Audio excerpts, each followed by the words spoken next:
couple of heads a night. Somebody give me a guillotine. I just might ride on my enemies. Thought can I fuck on my energy? Nowadays they just talk, but they talk about nothing. Nowadays everybody wanna say something. Goddamn, I'm the man and it feel like it. Give a damn about a hater when I feel like it. Not today, not today, not today, not tomorrow. Get out my way, please. I'm trying to get paid. What is up, Earth's mightiest subscribers? It is your boy Ernie the Blur Without Fear. Got the homie Robo of Left Face TV. Welcome to, what is this, episode 67? Is this 67 of the Nerds of Culture podcast? The woke breakfast club. With a dash of wait, what is that we always like to put a dash of? With a dash of sazon.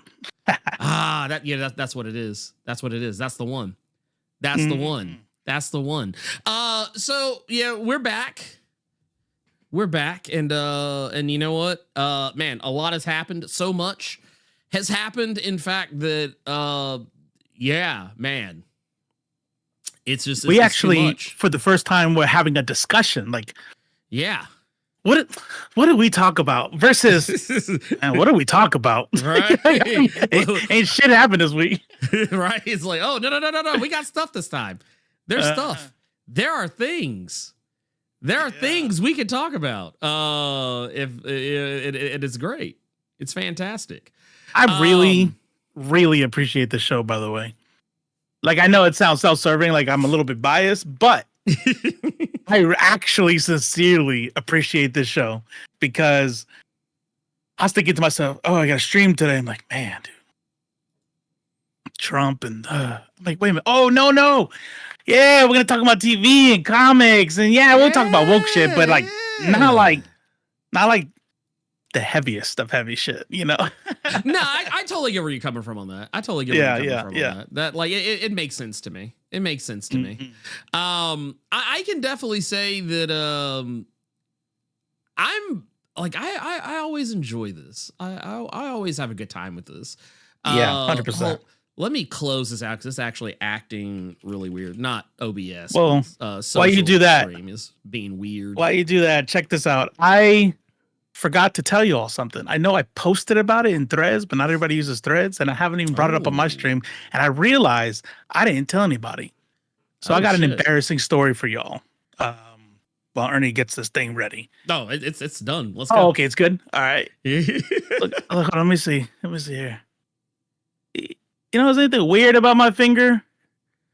Like, you know, I can like make this one straight. Yeah. Did you but this one's not straight. Finger? I wish I had jammed my finger. Let me tell y'all something. I was out there, and all of a sudden, a bear came out, and it was me or my family. So I had to fight. Okay, actually, what I was doing was tucking in the sheets of my bed. Like, if anything told me that, I'm like, bro, you are on the slope to death. Like, this is the last. I'm in like the last part of Act 2, about to go into Act 3. I'm not gonna accept it just yet. But I'm tucking in the sheets and I'm pressing down, right? So you know how you like it folds over your hand and you just kind of slide it down. Yeah. And I just kind of put my body weight into it. I'm like trying to get it, you know, in the between the bed and the headboard. And all of a sudden, I slip down and it goes,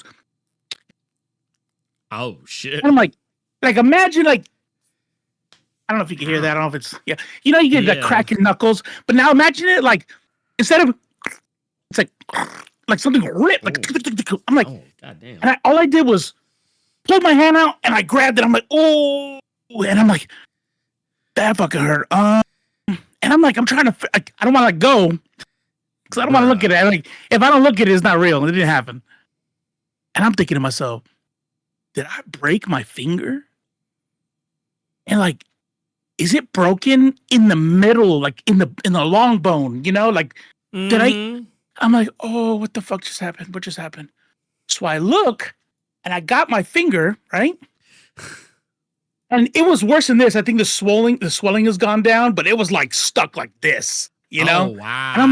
And I'm like, my brain is trying to, because my hand is doing like, straight fingers, but my brain is trying to like conceptual, like wrap my head around this finger's, and I'm like, is it broken in the bone? I'm like, no.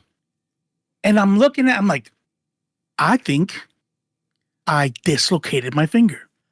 Okay, that's my first guess.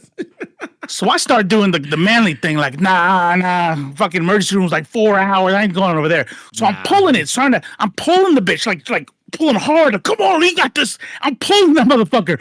And it is like, it's like, I'm not here to pop. So every time I pull real hard, I'm like, oh, maybe it slid in. I'm like, this shit ain't work. This shit ain't moving.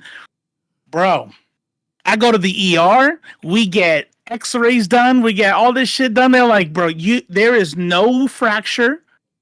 There's no dislocation. Wow. There is no break.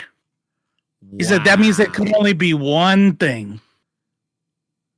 On the top of your hand runs tendons all the way to the tip of your finger. And that's how you can curve your hand. And when your hand is curved, how you can make it straight. Because the tendons on the back of your hand come up. Now, this knuckle right here, all the tendons that's what that was. It was all the tendons popping. Oh. But there's good news. Because of where the tendon popped, I could press down from like here, down, right? Yeah. Which means I could press left click, right click, left click. I'm gaming still.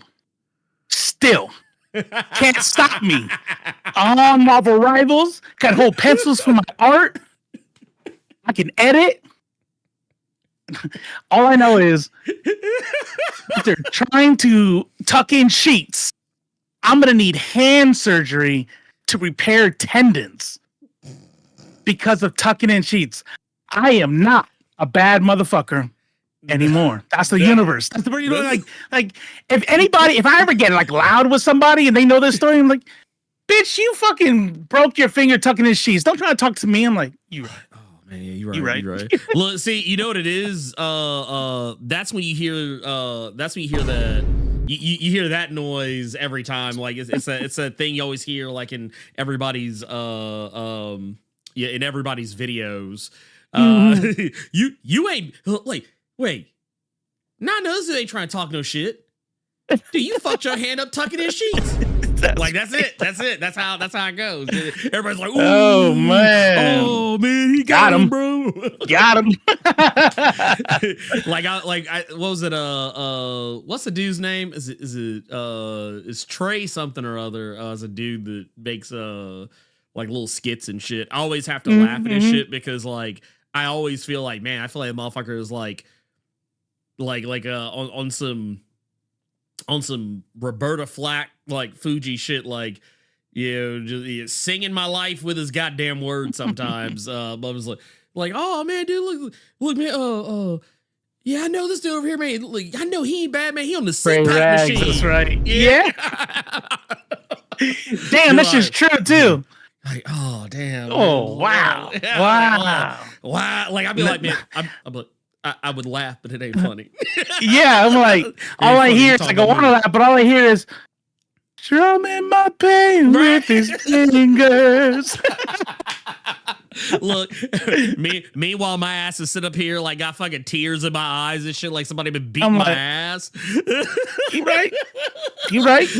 Like the whole time, like the fucking whole time, motherfucker. He's one of the only motherfuckers that can have a skit.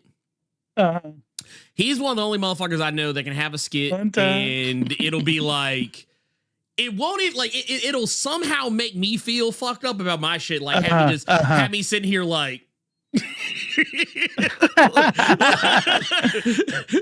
like, why he making fun of me like this? Why he talk about me so bad? I'm gonna tell you, I had to stop for my own wellness, right? We can't, I'm not religious on me. If I was religious, it'd be about protecting my spirit, right? But as a leftist, as somebody who wants to be progressive, I had to protect whatever the equivalent of a spirit is. Because this dude is very rare. It takes a very special skill to say like some like outright the punchline is ableism, period. The punchline is sexism. And 9 times out of 10 you hear that shit, I'm like,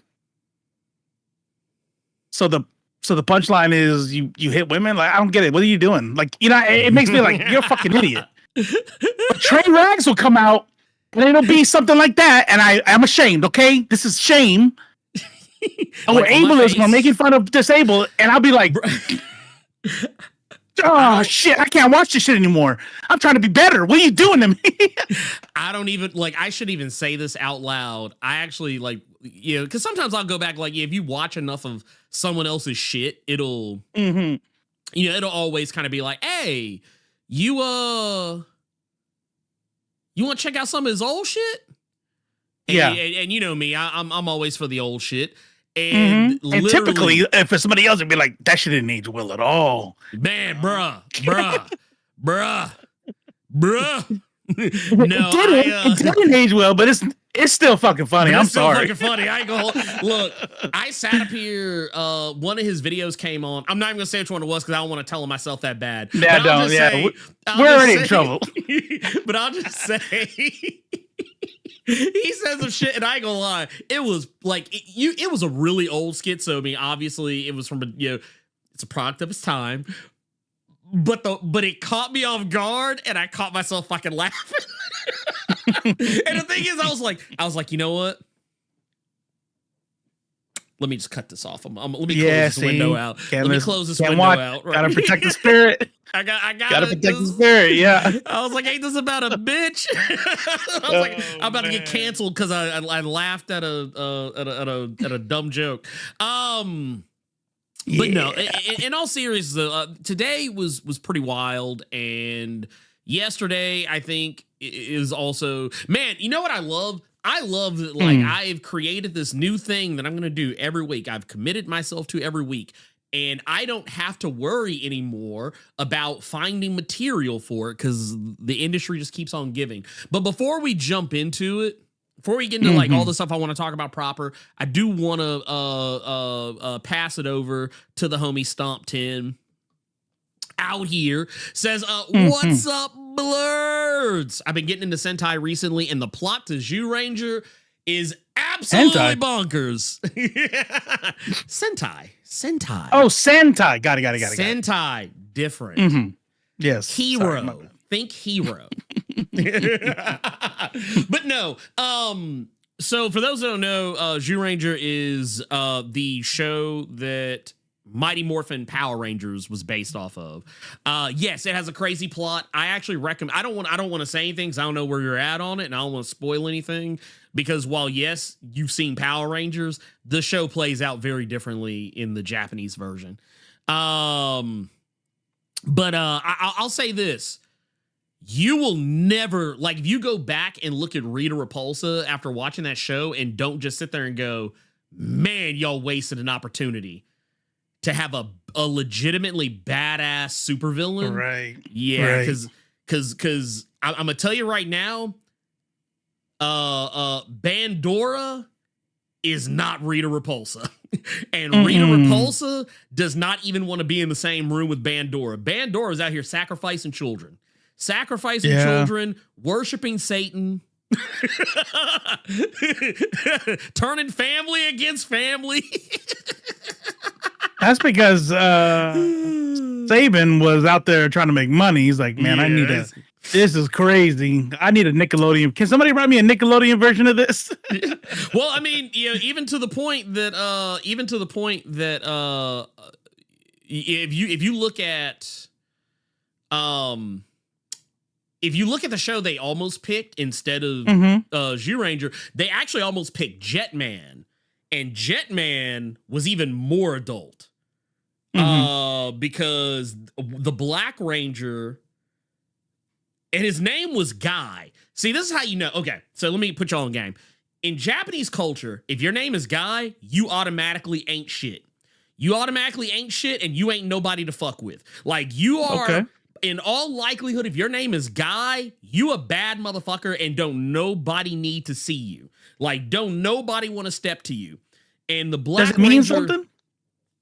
I have no clue what it means. I just know that most characters, when your name is Guy, yeah, you don't fuck with that motherfucker. And you don't, and as a character, you don't give a fuck about anything. And that he was the Black Ranger of that squad, and he smoked, he drank, he womanized, he did not care. And there was Everything no way. Cool. Man, what like, a guy. He's like, oh, right? shit, that's why. Right? There you go. Said, yeah, Xyla's just said right here, Jetman team was both dysfunctional and batshit insane. Dude, all the motherfuckers. Well, and here's the other thing, too. They weren't teenagers. And really, they're not teenagers in Zhu Ranger either. But it was because they had to do teenagers because they wanted to appeal to a child audience. But most Sentai teams are adults usually, typically. Also, and yes, the Sentai version of Rita did have her own theme song. She had a song, like, I don't know if you ever remember this, Robo, if you ever watched it, but like there was like a time in the Power Ranger show where like Rita would be dancing around and they'd be doing this conga line shit. That's because in the Japanese version, there was a theme song they were singing. It was a song she sang whenever she fucked up some shit. And it was crazy. And then we got the song in the other one. Okay. Yeah, they're like, no, don't play the song. Don't play the song. Don't play the song. Dude, it's evil as fuck. But no, thank you for that super chat. Thank you for that $4.99. We also got 5 from Captain Diesel's Dojo. Says, yo, y'all see the black Daredevil suit? Maybe we get a Shadowlands adaptation. Yeah, they showed it. The thing is, we saw the mask in the trailer. We actually saw all of his mask in the trailer. But they showed it on the show as well, and it was pretty damn cool. But I don't know if we'll ever get Shadowland because I don't think Marvel has the balls to attempt to rehabilitate that story arc. And I say that as a person who recognizes Shadowland has the dumbest ending of all comic book events. Well, it goes down in history as one of the dumbest endings. And one of the dumbest twists, but it was such a great setup until you realize what's going on. But yeah, I always like the suit though. I always like Matt in the darker suits, but I also like him in the red too because I'm a sucker for the classic shit. You know how we do out here. You know how we do. Yeah. Hey, what's up, Cypher? Low Tigre! Out here, holding it down. I gotta admit, man, I'm sad to report something today. And it's that, well, we have largely been trying to give grace,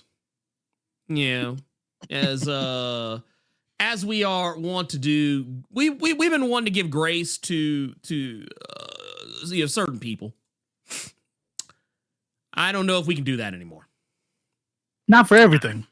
Not for every. Yeah. Not for everything. I still hope nothing's changed about my initial opinion about the initial event. But he's making it to where I hope he wins that one, and he's annoying the fuck out of me for everything else he's talking about. Yeah, right. I love Bo DeMaio as much as the next person. I think he did a fantastic job with X-Men 97. But at this point, I can't give him too much more grace because now he is out here acting a whole fool. And I say that because some of you may or may not remember. I mean, it was only just a scant 24 some odd hours ago. But Marvel broke the internet. They literally had, here, let me move that. It's going to keep popping up over there first. They literally broke the internet with a live stream, a 5.5 hour live stream. This is how you know these motherfuckers got fuck you money. They got fuck you money and they just don't care. They just do not care. They can do whatever they want. Marvel can literally do whatever they want. It doesn't matter anymore. They did a 5.5 hour live stream that got 4.8 million views, and all it was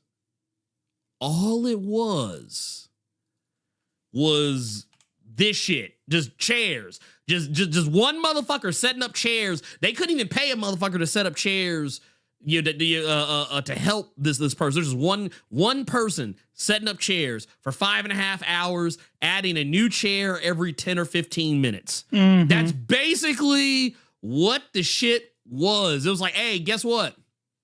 Guess who's gonna be? Guess who's? Guess who all's gonna be in the room? Guess who? Oh, Patrick Stewart. Wait, they start playing the. They're like, okay. Wait a minute. Did they got a chant? They got Channing Tatum.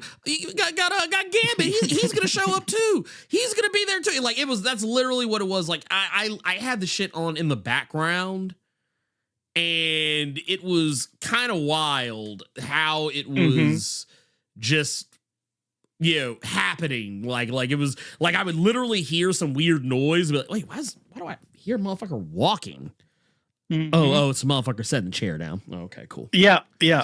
Now, what you said earlier about the music, though, this is what's great about having the YouTube app running in the background, because I wasn't locked in staring at chairs, but I definitely was locked in whenever there was music starting to play. And okay. Wait. Which one's that? What's that from? And then when the X-Men started coming up, I'm like, oh, let's go. It's happening. Oh my God. Yeah, no, was that Robert De Niro? Was that Robert Downey Jr. setting up the chairs? I think it was. Maybe, I don't know. Well, because I gotta check the pants. You never saw him. You never saw the person. Like, you always heard the person walk up, and when he came out, he came from a completely different direction. It was like the person who was setting up the chairs was behind the camera, like they were coming from the direction behind the camera, and Robert Downey Jr. came from the direction of where the camera was pointing. But whatever the case is, basically. Yeah, and I saw a lot of motherfuckers out here trying to like, well, it was kind of stupid, or it didn't make any sense. What the fuck ever? Like, whatever. Shut the fuck up. You were watching too. You're just mad that you didn't. It wasn't what you thought it was gonna be. Yeah. But that said, and yes, I saw it. Just I didn't see it like right away. We'll take a look at that here in just a moment.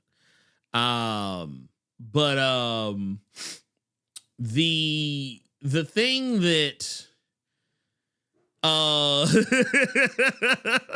thing that I thought was pretty fucking hilarious.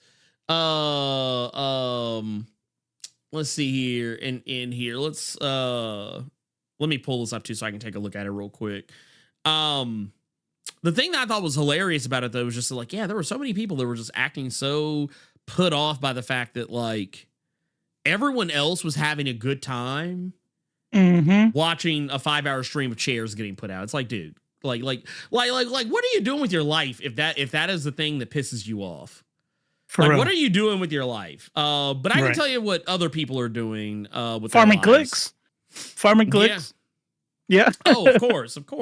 But also doing this because we got one here from across the pond. Why is my phone going off like that? We got one here from across the pond from Maximus. Took me a second to catch that one. But this one, I'm not good at that, so I would be like, "Hey, appreciate it, Maximus."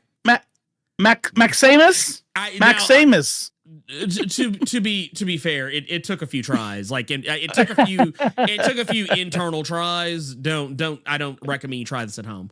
But no, it says, hey fellas, sorry for asking this on a culture stream instead of the K, but I'm in Japan and rarely catch a stream. My question is about the James Harren comic Ultra Mega. Do you read it? I've read every issue. Can you tell me what the fuck is going on? Okay, so here's the thing. I have not read it since the relaunch, or not relaunch, but since it came back, and I'm kind of right there with you. I have no idea what is happening. Now I want to read it. It's so what's the best way to put this? It was basically this comic that came out from Image. Mm-hmm. And I think, do I still have my? I should still have my. I should still have my folder on it, because I mean like there was a point in time where like I was like no I'm doing this, but basically like this is the book right here, Ultra Mega. It's basically about this kind of futuristic world where like kaiju are our thing. Kaiju are our thing. And you know what, I'm not gonna hold you, I think what kind of fucked me up on this one was that it's so weird. Like it is an incredibly weird story. And it's about this, person who, as you would probably assume, can turn into this kaiju fighting monster. Is it kind of like kaiju number 8? Kind of. Okay. But it's not the same plot, but it does share some similarities. Like kaiju number 8 is a more coherent Ultra Mega, if that makes any sense. But yeah, I apologize that I can't answer this question for you, because I'm kind of right there with you. Like it's a cool looking book. There's always something really cool happening in it. The fight scenes are really awesome. It's got really good action. It's got really like gory monster battles and weird, freaky looking monsters. But my God, I cannot tell you what it is about. Wait. This right here. This is actually it right here. Infamous Mike Mahan said Ultra Mega equals if David Cronenberg hit a crack pipe and directed Ultraman with a $200 million budget. That is, I mean, honestly, that is that's not an incorrect statement. Like you see like wild ass like monsters like this. Here, let me move sideways. You kind of see like that lower part, but like you just look at it. It's like wild monster designs, and like just like look it's saying father. It's like bro, what is going on here? It's like it's like, what is this? I'm in. Who raised you? Who raised you, James? Are you all right? Is everything okay at home? Dude, I honestly, I need a wellness check. Yeah. I need a wellness check on this guy is what I need. But yeah, the book, I think it dropped like 5 or 6, maybe 7 issues, and it took like a hiatus. Recently came back like in the last like few months, but it didn't come back to any fanfare. Like it was like people forgot about it. And I was like, dude, I was kind of sad, because like it was a part of that new wave of tokusatsu inspired comics that were coming out. Like you had Ultra Mega, you had Radiant Black. Oh my God, there was another one. There was another one that Dark Horse had. I don't remember the name of it. I don't remember the name of the book, but just know Dark Horse had a book as well that was kind of along those same lines. It was basically about a person that could turn into a giant like monster fighting badass. And yes, there was also Rogue Sun and Inferno Girl Red, and then you also had all the other ones that were coming out. So yeah, it was good stuff. But I want to get us over to Bo DeMaio, because Bo DeMaio was out here fucking up. And I feel like he's just trying to keep his name out there, is what I feel like, because he was out here tweeting. Like, I noticed he wasn't putting any of this shit on Threads. He stayed putting this shit like on Twitter. Like he's on Twitter acting a whole monkey over on Twitter. Because I wasn't co-signing that. That's you. But I will say that because that's where that's just gonna get accepted. Yeah. He knows his ass will get dragged on Threads. Oh, of course. Threads really is a whole different ecosystem over there. Whole different ecosystem. I'm gonna tell you what it is. This is the hierarchy. If you want a right-wing echo chamber, you go to Twitter. Yeah, that's your what's it called? Patriot. No. What's the one with the website? Patriot Front. Not Truth Social, but there was like another one, like Red something or other. I can't remember what it was. It was something. But okay, Truth Social. I like that one. Yeah. But like, if you go to Blue Sky, it's the same thing as Twitter, but left wing. Threads is a nice, like, kind of, like, I would actually say Threads is like just left of the middle. Like it's a nice, it's middle ground enough that like everybody can kind of come together, but it's just left enough that like if people come in with some bullshit, like people like, oh no, we don't do that here, pimp. We don't do that here, pimp. They definitely have they have a good range, I'd say. Yeah. Like it's a good range where most of everybody is like where you're at, what you're describing, to like communists. And there's like a good mix. You're probably right, because I mean, like, if we're talking about Fringe, obviously Fringe is gonna be the least amount of people regardless. But most of the people are where you're talking about, like left of middle, and then goes all the way the spectrum. And every now and then, and I love to see it, is that there was a dude who's like a known white supremacist. I didn't know who the fuck this dude was. So somebody, I guess, I don't fucking know, maybe someone from Europe, and they posted something. Entire comments was dragging this dude. Entire comments like, bitch, where do you think you are? This ain't Twitter. It's like, no, hold on, pimp. It's yeah, like, you must be pimp. lost. we don't take kindly to those that don't take kindly, sir. Back the way you came. look, like I love how Threads is the equivalent of a sundown town, but for racist. right. Like, it's like, don't let the sun set on your racist ass in these here parts, boy. Don't let it set on your racist ass, boy. We gonna get you.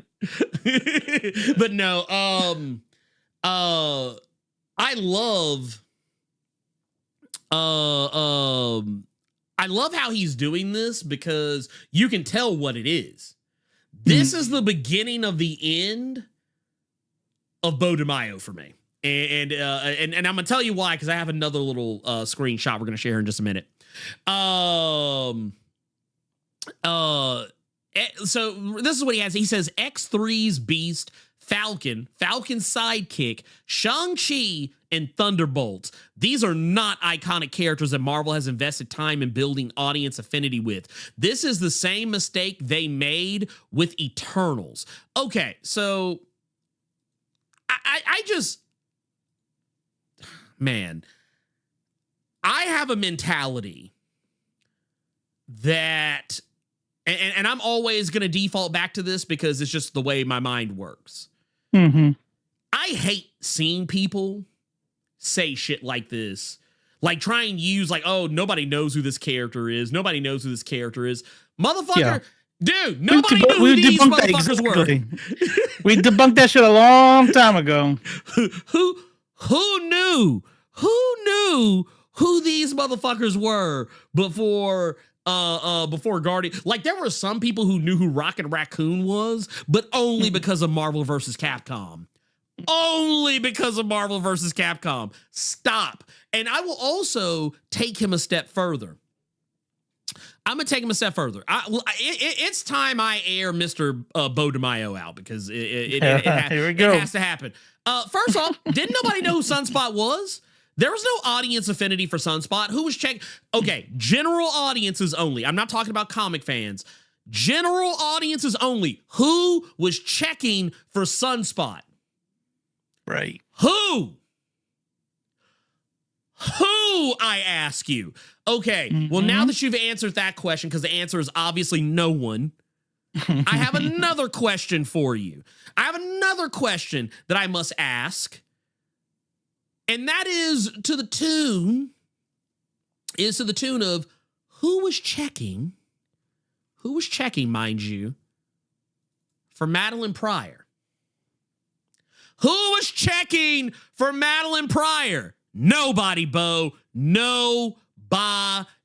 I'll ask this one too, and this is really the most rhetorical part of this. Who was checking for Bastion? Who was checking for this motherfucker, this pink motherfucker? Nobody was looking. No, motherfuckers were so not checking for Bastion. Everybody and they damn grandmammy had it wrong about who the motherfucker was before they revealed it. Everybody was like, no, it's this guy. No, it's this guy over here. No, it's this guy over here. When they would, like, there was a collective, when Bastion came up. There was a collective, like it reminded me of being in the theater when Avengers 1 came out, and there were so many people trying to pretend that they knew who Thanos was. Oh no, man, that's yeah, man, that's Dark Side. Yeah, man. Yeah, see, they're setting up yeah, man, they're setting up a DC versus Marvel thing. Yeah, that's the ticket. Dude, get the fuck out of here with that bullshit. You didn't know shit. Y'all, stop. Like, it was like my son was talking about that. He's like, I remember you being so excited when he turned around in that chair, and I didn't know who the fuck that was.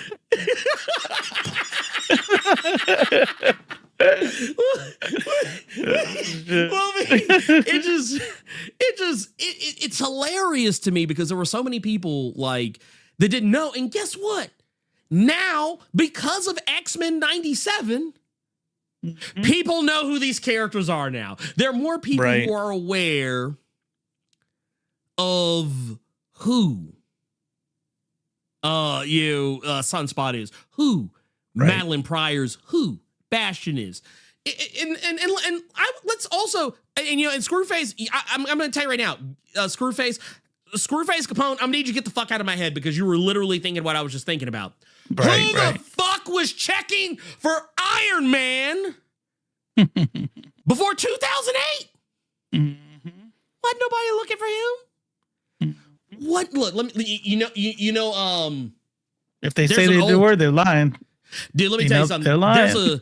There's an old Keith Sweat song that can answer that question. Who was checking for Iron Man before 2008? Nobody. Nobody, baby. What? I'm gonna need you to get these like 90 songs out of my head because then we're gonna be like randomly like later on in about 2 hours. I'm gonna. Yeah, man. Like, shit, my bad. But no, I mean, let's keep it a buck. Blade, 1998. Nobody was checking for Blade. Dude. That's right. Okay, no. Let me put you on game. I gotta put you all in game. I have talked to motherfuckers as recent as 2022 that still didn't know Blade was a comic book character.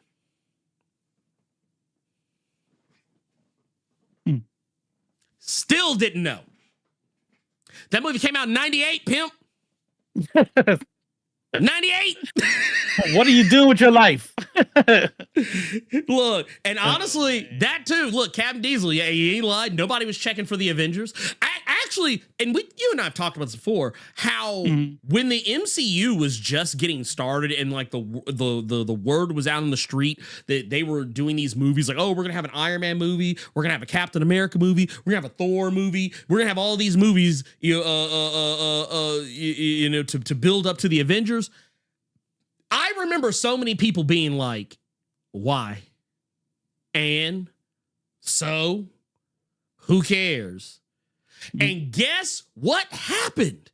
We are literally sitting here watching a 5.5 hour live stream with motherfucker putting down chairs to tell us who's going to be in the next. Wait, well, let's see. What is this? Avengers, Age of Ultron, Infinity War, Endgame. Literally the 5th Avengers movie.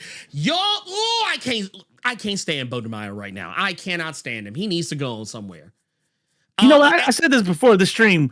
I said, I feel like Bo DeMaio is evolving into like a Black Rob Liefeld right before our eyes. He's speed running it. Just bitching about shit because you're mad. And see, and that's the thing right there. If I thought you were somebody who had an opinion that just simply was opposite of mine, right? And I felt it was sincere, and I was like, okay, but like Snyder Bros, they're not sincere. It's just like, I'm gonna hate everything that's not made by Snyder, right? You're a weirdo. Yeah, got it. This is, and this is what sucks, and this is why you opened the segment how you did. This starts with something legitimate. Disney doing what billionaire corporations do, right? And we've seen how they've been acting since Donald Trump. And so, like, everything we know damn well that he is telling the truth about what happened X months ago. Mm-hmm. But then you take that and you go, you know what? Everything that comes out from now on is I'm gonna shit on them. I'm gonna shit on them for everything they do. I'm like, okay, come on, time out. You can't. It's good. They're made by pieces of shit. Disney's a piece of shit. But come on, man. There's creators like himself working on these projects.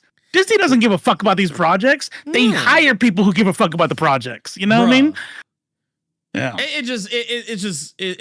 I also will point out, if there's any one thing I think Wesley Snipes in the Blade movie has done, it is. Oh wait, hold. Let me see something. Wait, someone say your audio sounds weird. I didn't do anything to it. You hear me fine? Yeah, I hear you just fine. What about anybody else? Does anybody besides Sprite Lee hear that? I'm just gonna here. Let's do. Well, yeah, because I don't even have anything on you. Oh, here, let me do that. Let's see. Maybe okay, no, don't worry about it. I got it. Don't worry about it. There was one thing I did, but I think that might be what it was. We'll see. Okay. Anyway, point is, that's the one bad thing about the Blade movies, is that it actually got people to not realize Blade is English. That motherfucker, like, honestly, instead of sounding like Wesley Snipes, he should sound like one of those UK rappers was like, yes, I'm top boy. I'm like, yes, what I'm a top boy, mate. Man's hot. Man's hot, right? That's right, Manchester. I'm a bad man. That's what he should be sounding like. Water. Can't boil water. Right? like he should be sounding. He should be sounding like Spider Punk on Across the Spider-Verse. Yeah. And I agree. Jessica has told no lies here, and I agree 1,000%. Bo needs a PR team. He needs a PR team. He needs somebody who says, "Hey, don't post that." Yeah, like he needs to run, because, and I'm gonna tell you why I think this. I'm gonna tell you why I think this, and why this is very important, because that was not the only. I want to. I forget who sent this to me on Threads, but I got this screenshot here, and man, I'm not gonna lie. This kind of broke my heart. The gigs, yeah. This broke my heart right here. This broke my heart a little bit. In the voice of Emma Frost. Okay, first off, stop. She's better than you. But here's the set chairs of the little-known actors who'll be cosplaying as B-list characters with meh-rated rushed movies that built no audience affinity, all starring in a pivot damage control project helmed by two directors who haven't been able to direct a decent film in 7 years. Okay, first off, I'm gonna need him to calm down, because look, Bo, what else have you done other than X-Men 97? Starring a repurposed cosplaying celebrity. What? Okay, stop. As a villain who breaks canon and has not even been set up as a threat yet. Could they be any more out of touch with their fans? And he tags Marvel Studios. And then he goes on to say, this is worse than the Democrats thinking Beyonce would win them the race. Okay, so here's the thing. There's a lot to unpack in this statement. There's a lot to unpack in all this, because he's trying to say something. He and I even told somebody, because there was somebody that came in after the person who posted that on my threads. They were like, well, I mean, right message, wrong messenger. He didn't lie about anything. And I was like, he is only, I mean, if he's right about anything, he's right about that last sentence. He's definitely like, that sentence I'm not going to hold against him. But you can tell. But let me tell you something about that last sentence. That depends on how you want to take it. Oh, no. That was red. You know what I'm saying? I need to know. Like, I want a clarification. Yeah. You're saying this shit on Twitter. You know that your target audience on Twitter is going to be people who hate Disney for being Right. woke. You know what I mean? Yeah, you know what I'm saying? Yeah. Like if you hear somebody go, yeah, like Obama was a piece of shit, I'm gonna be like, bro, wait. But wait. Why do you think he was a piece of shit? Wait, do you think he was a piece of shit because he black? Yeah, Or exactly. you think he's a piece of shit because he was the deporter in chief and Right. bombing the fuck out of shit? Yes, and, yes. and failed to and failed to codify Roe v. Wade like he There you promised he go. was going to do. Exactly. Like because I always tell people my disdain for Barry Obama has nothing to do with his color, has nothing to do with his background, his origin, where he's from. It has everything to do with the things he didn't do and the things that he did do. It's all substantive. But in this case, when I want to go back to this, I want to go back to this tweet. That last sentence was red meat for Twitter. He knows what kind of audience it's going to attract. And that's the audience he wants. He's trying this, like, honestly, he wants to say this is worse than the Democrats thinking Beyonce would win the race. I personally think this is worse than Cenk and Karen Kasparian thinking that a right-wing pivot was going to save their precious Polymarket studio from getting fucking shuttered. That's what I think. Goddamn it! Look, wait, look, hey, look, no, not for real. Stupid. I'm not gonna let you get the chance. I'm just saying. Look, no, fuck all that. But no, I don't like any of this statement really outside that last sentence. But we all know that sentence is put there for a very specific reason. That's right. And I want to make it clear. Let's break this down piece by piece. So the set shares of little known actors. Interesting. That's a very interesting like choice of words for him to use is little known actors. You know, little, like Pedro Pascal. Patrick Stewart. Don't nobody know Patrick Stewart is. Ian McGregor. What's the dude? Was Magneto's name? I almost say Ian McGregor. Oh, sorry, Ian McKellen. Ian McKellen. I mean, look. If you want to say, and honestly, even some of those other actors, like Florence Pugh. Florence Pugh is not a no name actor. You know, she's somebody. She is somebody. Pedro Pascal is somebody. Okay. I would even take it, like, even if you want to say, oh, well, what about, David Harbour? David Harbour is somebody, okay? You like these are people who they are, they may not be like Arnold, fucking Schwarzenegger levels of famous, but I mean, who is anymore? No one is. No one, like that's the thing. The age of the movie star is over. It's done. You are, like, movie stars don't exist. Character actors are who exist now. Every person is their character, especially when you talking to black folks. Especially when you talking to black, because I'm gonna tell you, like, what was it? What did I send you in Cypher earlier? I sent y'all that video. What was the first thing I said? I was like, damn, Blue Beetle out here, ain't he? Yeah. I didn't call dude by his government name. Right. I called that motherfucker by the role he played. And the fact that I said Blue Beetle, y'all know who I'm talking about. Yeah. I was like, oh, really? Okay. And that's the thing. Like, if I say, like, right now, off top, I don't even have to say what role he's playing now. But if I say, hey, man, Papa Doc got a new movie coming out, y'all know who I'm talking about. You know who I'm talking about. Y'all know I'm talking about Anthony Mackie. You know. If I say, let's take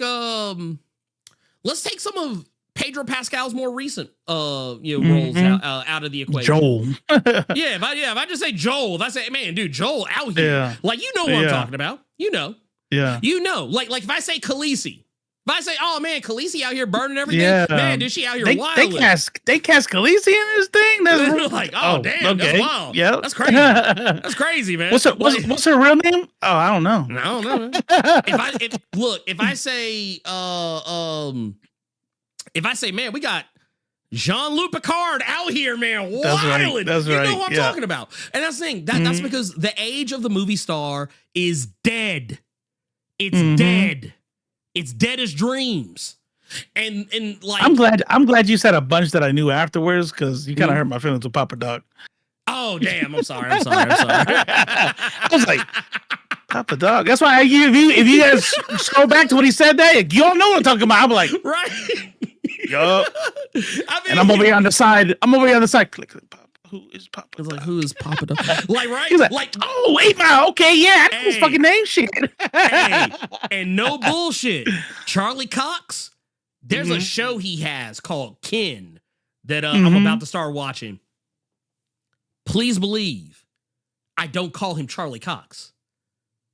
Oh, yeah, that's Matty Boy. That's Daredevil, man. Yeah, that's my boy out here, Daredevil. Oh, man, what's going on, motherfucker? Like when I see Vincent D'Onofrio, he's not Vincent D'Onofrio. That's Kingpin.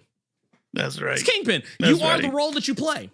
You are the role that you play. Now, I want to put this out here, because once again, I want to go back to the substance of what Bo was talking about here. So yeah, B-list actors with meh rated rushed movies. Okay, first off, dude, calm the fuck down. Calm the fuck down. What does it fucking matter if his B-list actors or little known actors? Like, so it's only a great movie if you hire fucking A-listers?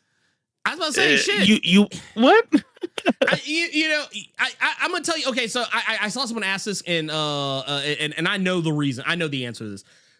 Why is he using Emma Frost's voice? It's because he wants to be petty, but he wants some cover to make it seem like he's not being a dick. So, Right. so if someone charges him on this shit, he'd be like, "No, man, I was just playing. Right. But that said, I will definitely say this. If you're somebody who is, what's the best way to put this? There you go. I'm gonna fix that. I'm gonna go and take care of that. Y'all good. Y'all need your mods. Y'all don't have to worry about it. I saw it. I was like, dude. This guy came back. I was like, damn, dude. But no, I'm looking at this and I'm like, man, you're talking about meh rated movies? Where's your movie at, Bo? That's right. Where's your movie at? You ain't got no that's what see, and this is the thing. Bo is hating from outside the club. Bo is hating from outside the club. This is some man, I wish I was in the club, but I'm not in the club no more. But so I'm just gonna shit on everything. Yeah, it's like, dude, calm the fuck down. Go somewhere, man. Go look. Does he have a job? He ain't got no. I guess not. I guess not, shit. because I mean, I'm sitting here looking at this shit. And he's like, a damage control project helmed by 2 directors who haven't directed a decent film in 7 years. I actually find that statement a little bit sus. I actually find that statement a little bit sus because I feel like he is trying to shoot shots, and these shots, I'm sorry, I feel like They're missing. They're missing. Because it's like, dude, I'm gonna go. Look, okay, look. I'm gonna be honest with y'all. Do I think that do I think that everything that they've done? Do I think everything the Russos have done is just absolutely positively fucking perfect? No, I don't. However, I haven't watched the most recent movie they did, The Electric State. I have not watched it yet. It's on my list of things to watch, but I just haven't gotten to it. I think what was the other one that they did? What was it? The Gray Man, which I didn't hate. I just don't think it's like the greatest thing I've ever seen, but I mean, I thought it was fun, for what it was. And then there was a movie they did called Cherry for Apple TV, which I don't think I ever actually saw. So there's that. Fraction 2, everything. They produce. Well, they didn't direct, but they produce everything everywhere at once. Yeah, I was gonna say they have been doing more work as producers So it's kind of not really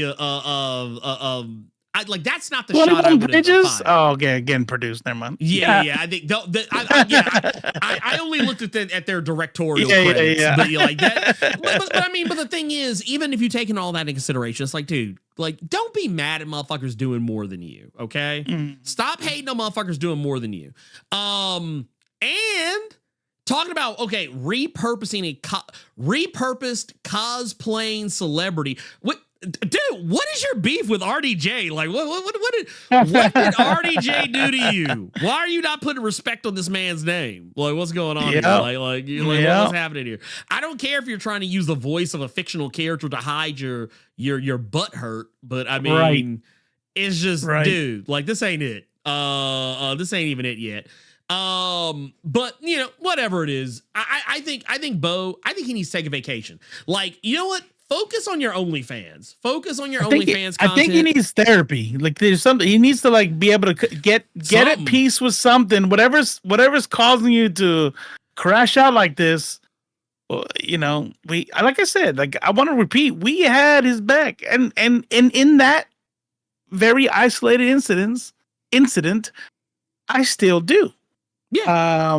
But if he were to like screw himself over on that incident because of all this, I'd be like, man, you kind of did it to yourself, man. Like, you had a case, I think, and now you're just throwing it all down the shitter, and I don't know what the hell's wrong with him. And I just want to point something out. This is a guy who's trying to cater to a right-wing fan base who didn't like him until he got fired. It's that, you know what it is? It's what was that motherfucker's name? Gina Carano. It's Gina Carano all over again. Oh, she's manly, and of course a woman wouldn't be able to carry all that. Actually, she's a badass. She's a badass. Oh, wait.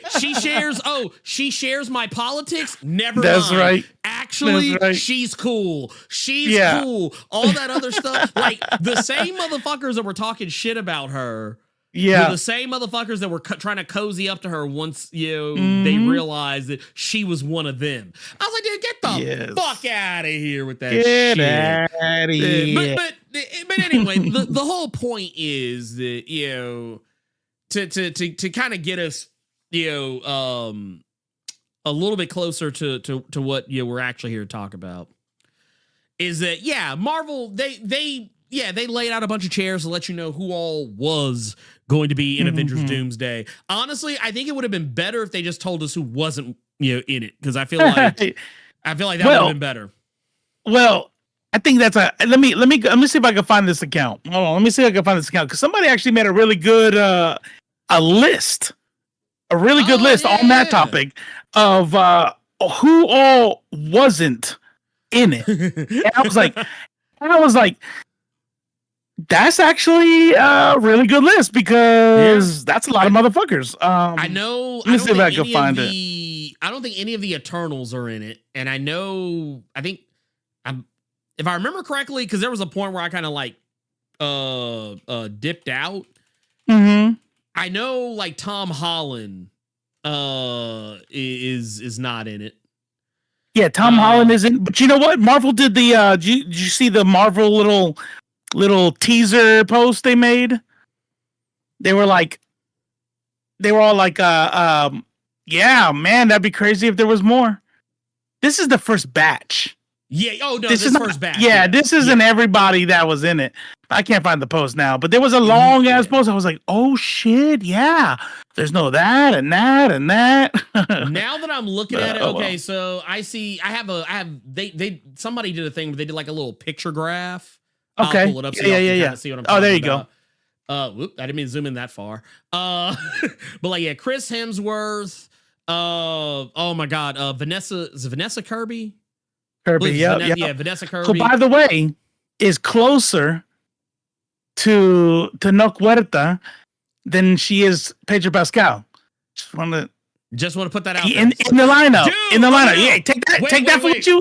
Wait. No. I gotta take this down for a second because there's something I gotta fucking say. And man, you fucking nerds need to grow the fuck up.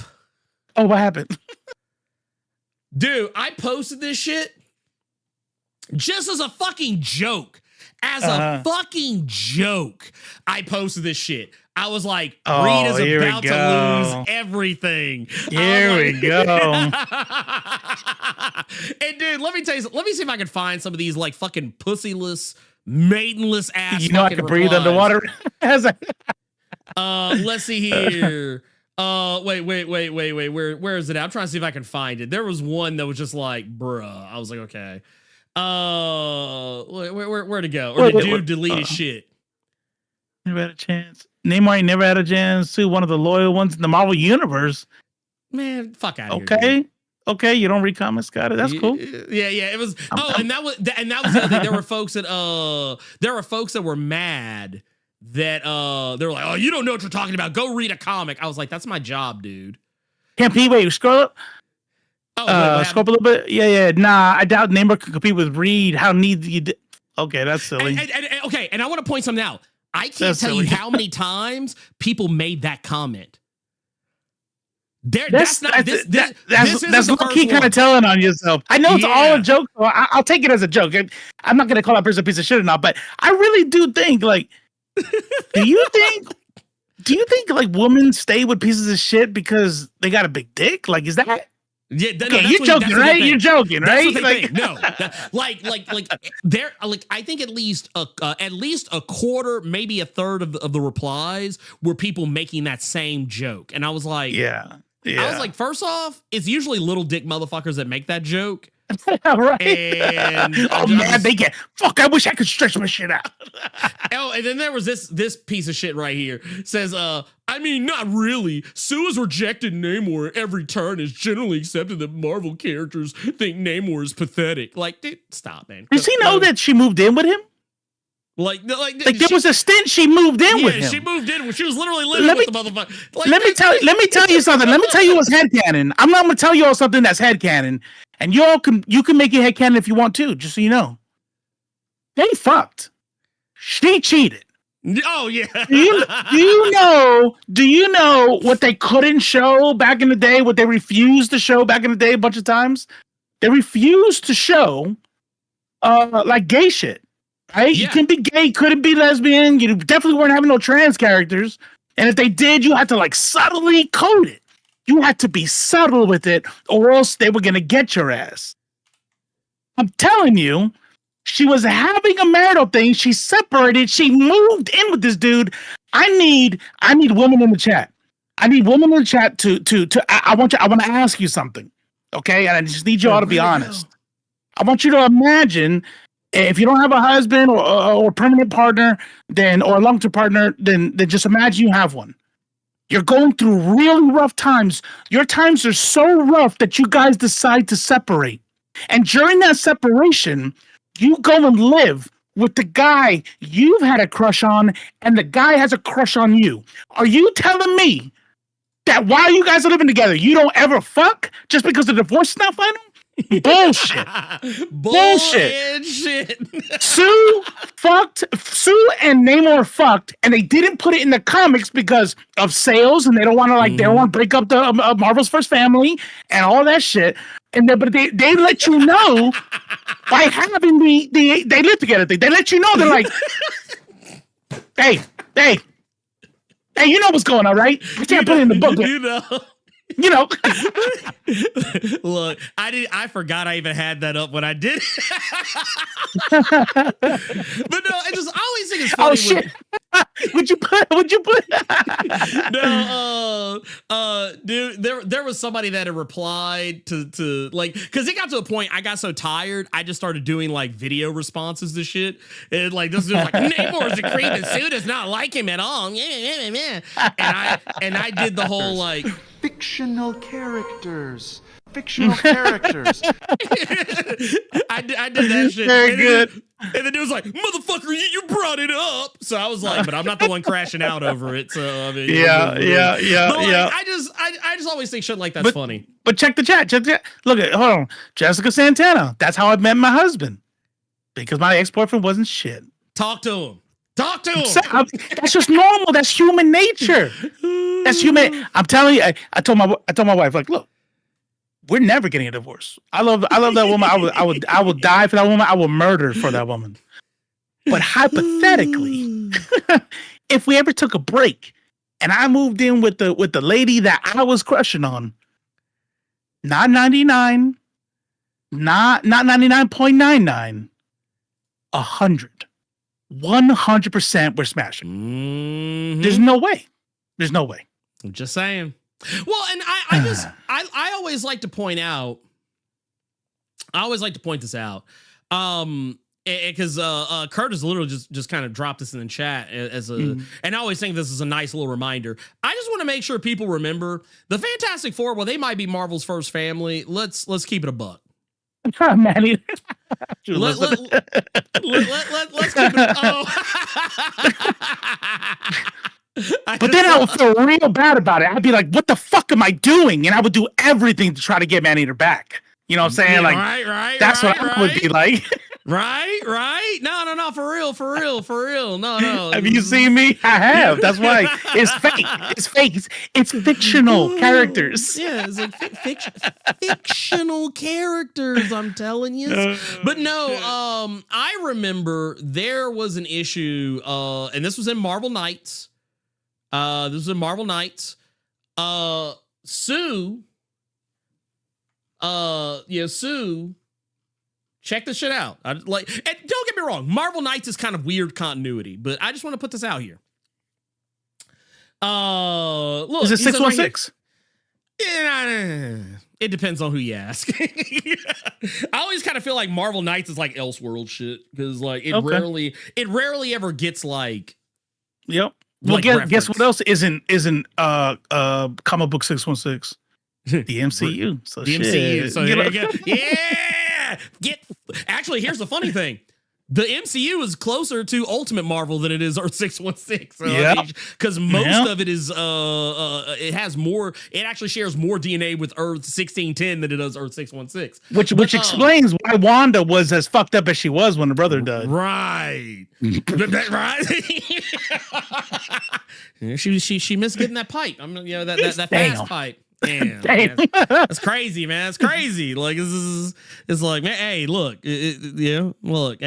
pour one out, man. Pour it is what it is. Quicksilver, man. Pour one out for Quicksilver. But no, he says, behold, Susan Richards, the splendor of mighty Wakanda. She's like, Lord T'Challa, it's magnificent.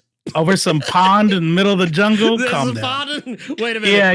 Hey, you know when you like somebody, everything they say is funny and everything they say is wonderful. Bro, that's a pond in the middle of the jungle that's not moving. Right? That's not a river.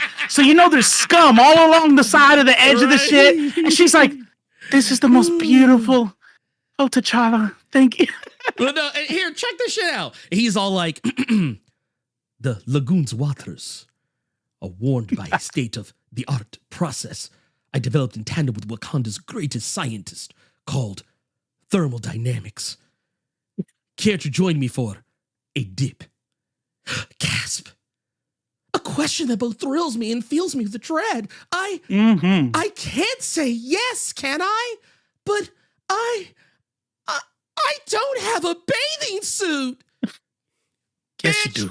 Yeah, you do. You everybody got one. Everybody got a bathing suit, baby.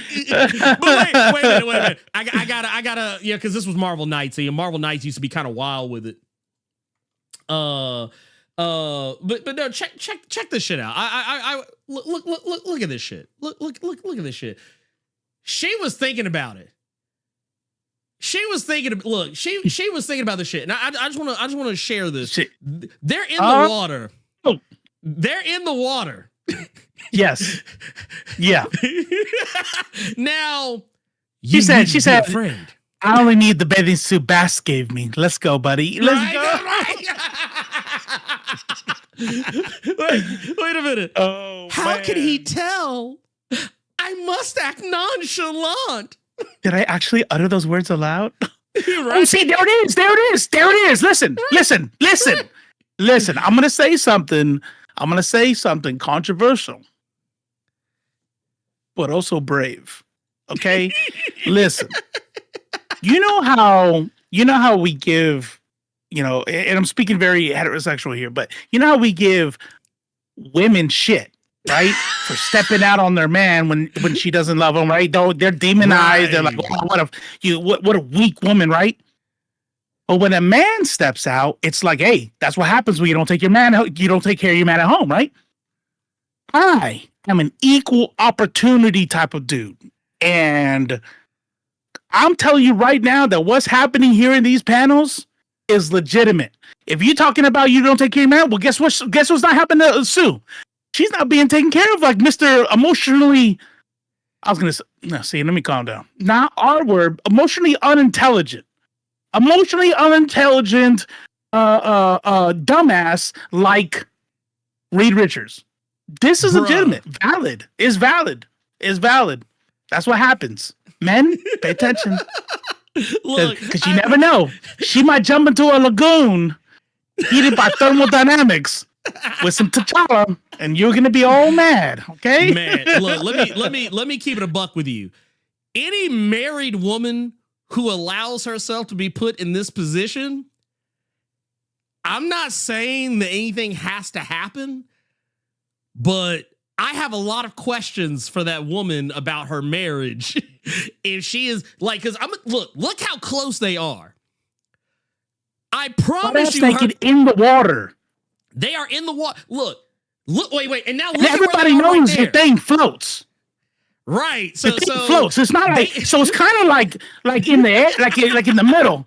And I see how close they are. It's just like bumping against her thigh and shit.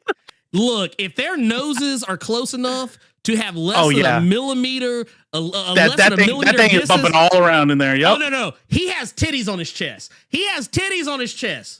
Facts. I'm just saying. I tell you this much. He's close. Their nose are closer than look at the tip of his nose than the tip of her nose. Oh yes. His is further. They're about to kiss. Titties are on him. Penis is kind of like. I'm gonna assume they're not smashing, right? They're not smashing here because they're talking. No. But the thing is kind of like in the water, like banging against the inside of her thighs, kind of. Yeah. You know what I'm saying? Look, I'll put it like this. I'm gonna say this, and I'm gonna leave it at that. He's close enough. He's close enough to her. He knows whether she shaves. Danger. That's all I'm saying. He's close enough. He is close enough to know whether or not the cat is shaved. That's all I'm leaving it at that. I'm leaving it at that. I'm just saying. And they're in water. So if there was some like inadvertent ejection of the biological type, she might get pregnant. I'm just saying. I don't know how that shit works. I'm not a scientist. Can they look? Can they swim up like that in water? I don't know. I'm just saying. Wait, sprightly. The clothes of the Black Panther shall be stripped away.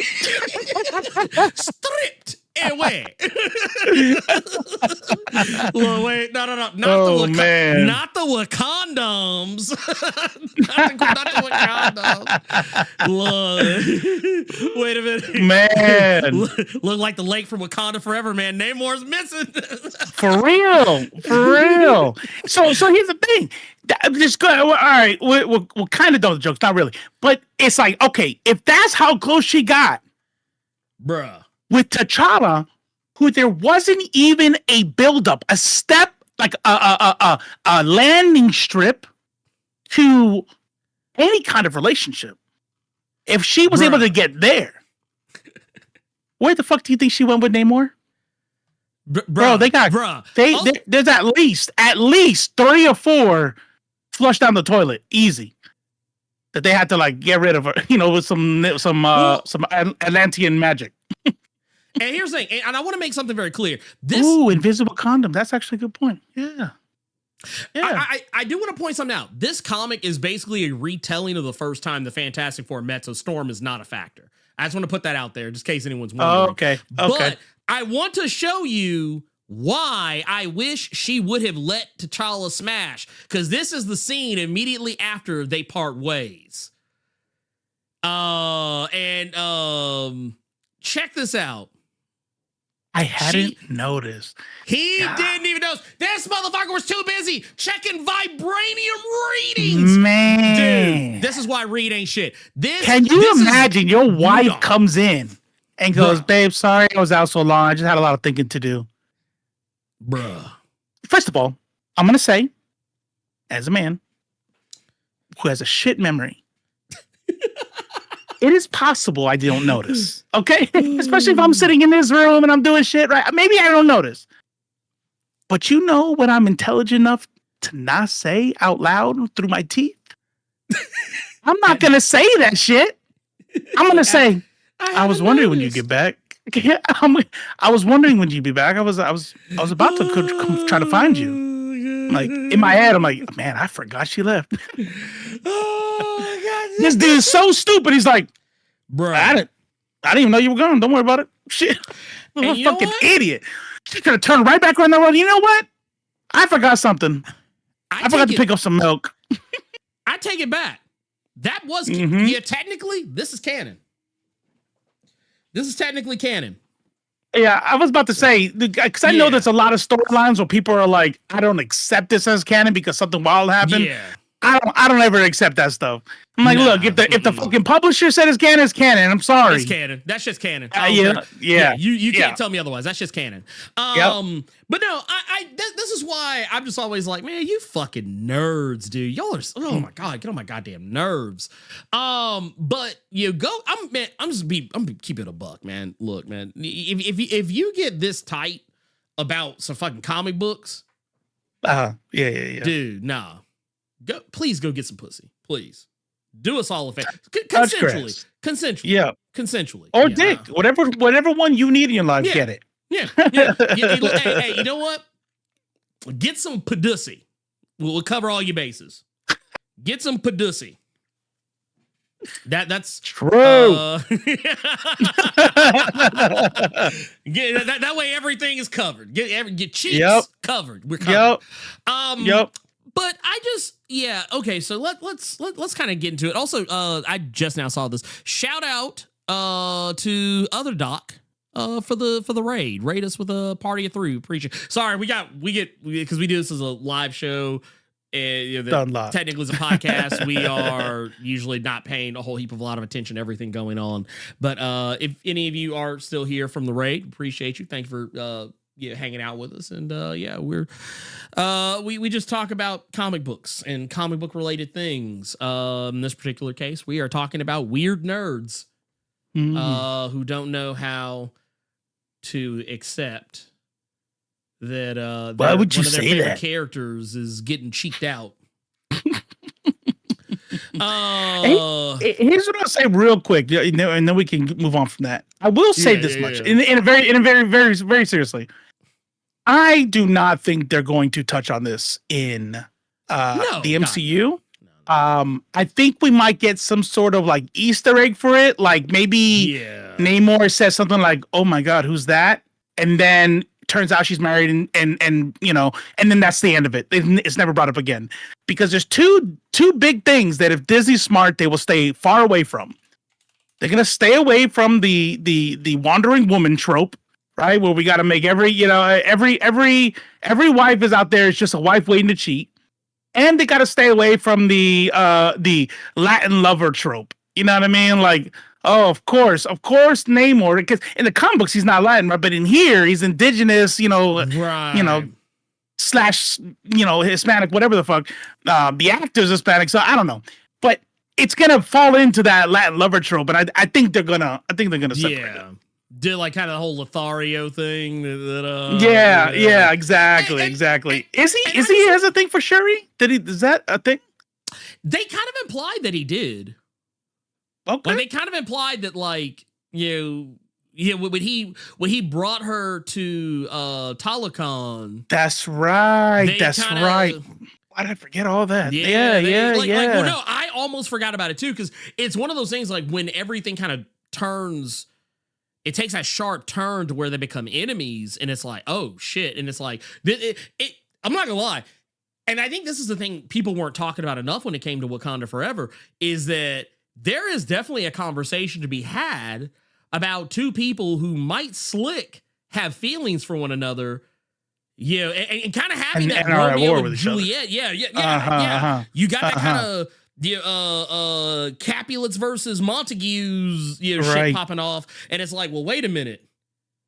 Now we got to fight, and how hard Namor was going in the paint against her when it became like clear they were not going to be allies. Like it was kind of like, That's right. That's right. Fuck it. Sadly, that's kind of how I took it. But I mean, who knows? Who knows? In my mind, when I'm remembering back to that scene, I felt like he low key was trying to get married to her for sure, but to connect Atlantis and Wakanda as you know, old school royalty, marry me so we can become allies type thing. Right. But I think it's legitimate and valid to go. No, it was sure that factored in, but he was also digging her because of this scene and that scene. I didn't even think about it like that. Yeah, that's what's up. No, 100%. Well, like I said, I think that's one of those things. That's going to be something that has to be, fleshed out at a later date. Like I don't think none of we won't have the answers to that for quite a while. I don't think, because they're definitely going to have some drama. There's got to be drama. There's got to be some sort of like romantic drama in here somewhere. I just don't know who it's going to be between. Yeah, and I will also say that once you get into some of the other stuff that we came here to discuss, largely Daredevil, and something that Daredevil is doing that I think people are not putting enough respect on. How many times have we watched TV shows, based on New York, even sometimes movies based on New York, and we don't see any black people, we don't see any brown people.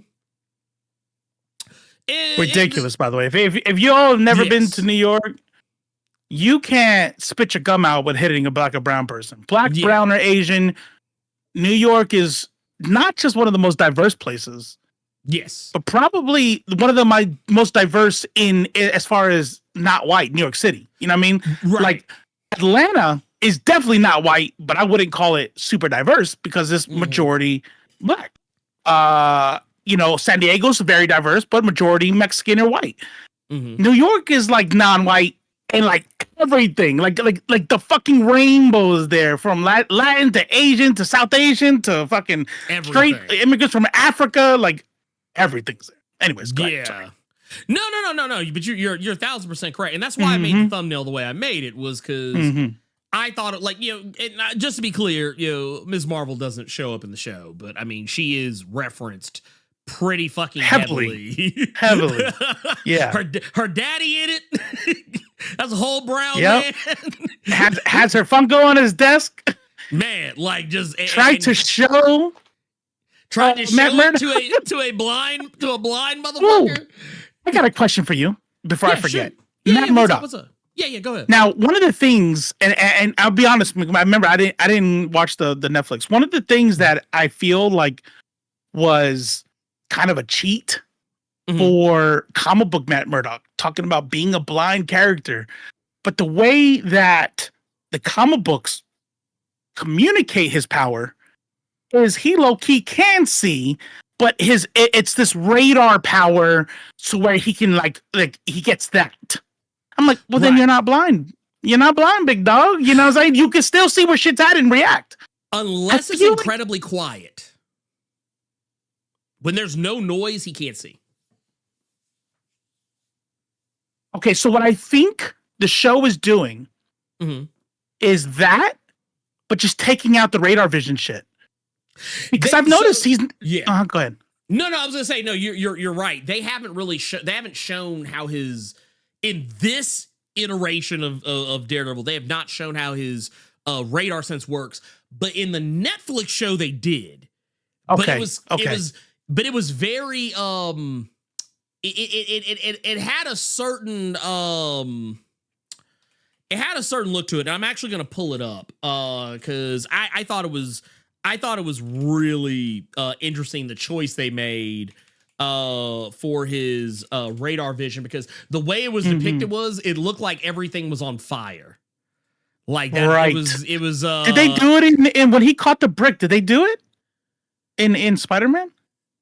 No, they didn't. They didn't show his radar sense. They didn't show his radar sense. But like the thing is, even what he can see, he can't really see. Like if that makes any sense, right? Like no, yeah. Like a Spider-Gram type shit, right? Like this is what his vision looked like in the Netflix version, right? Where like he could see Claire's face, but not really. He couldn't make out like her features. So like basically when Yusuf was holding out like the Funko Pop, he probably just saw like a amorphous like shadow of a thing that was like kind of like covered in and that's another thing too. He won't see like details. He doesn't see color. It's like that was actually I was actually talking to Cynthia about this when we were watching that episode, because when he's doing the whole thing where he's like trying to crack the safe. Yes. And she was like, I didn't know that his power worked that way. And I was like, yeah, it's like, because all his other senses are heightened, so he can hear the tumblers and the locks. And I was like, and I was like, a thing that most people don't realize about him is that like, like blind people read Braille. Well, he doesn't need Braille. Like if he wanted to, he could like if he took this little, even though it's probably the worst example because it doesn't actually have like printed text on it the way like what I would like to use it as an example for, but like I'll take this here. We'll use this as an example. If he wanted to take a sheet of notebook paper, he could read a note written on it because his sense of touch is so precise, right? Like they do with Braille.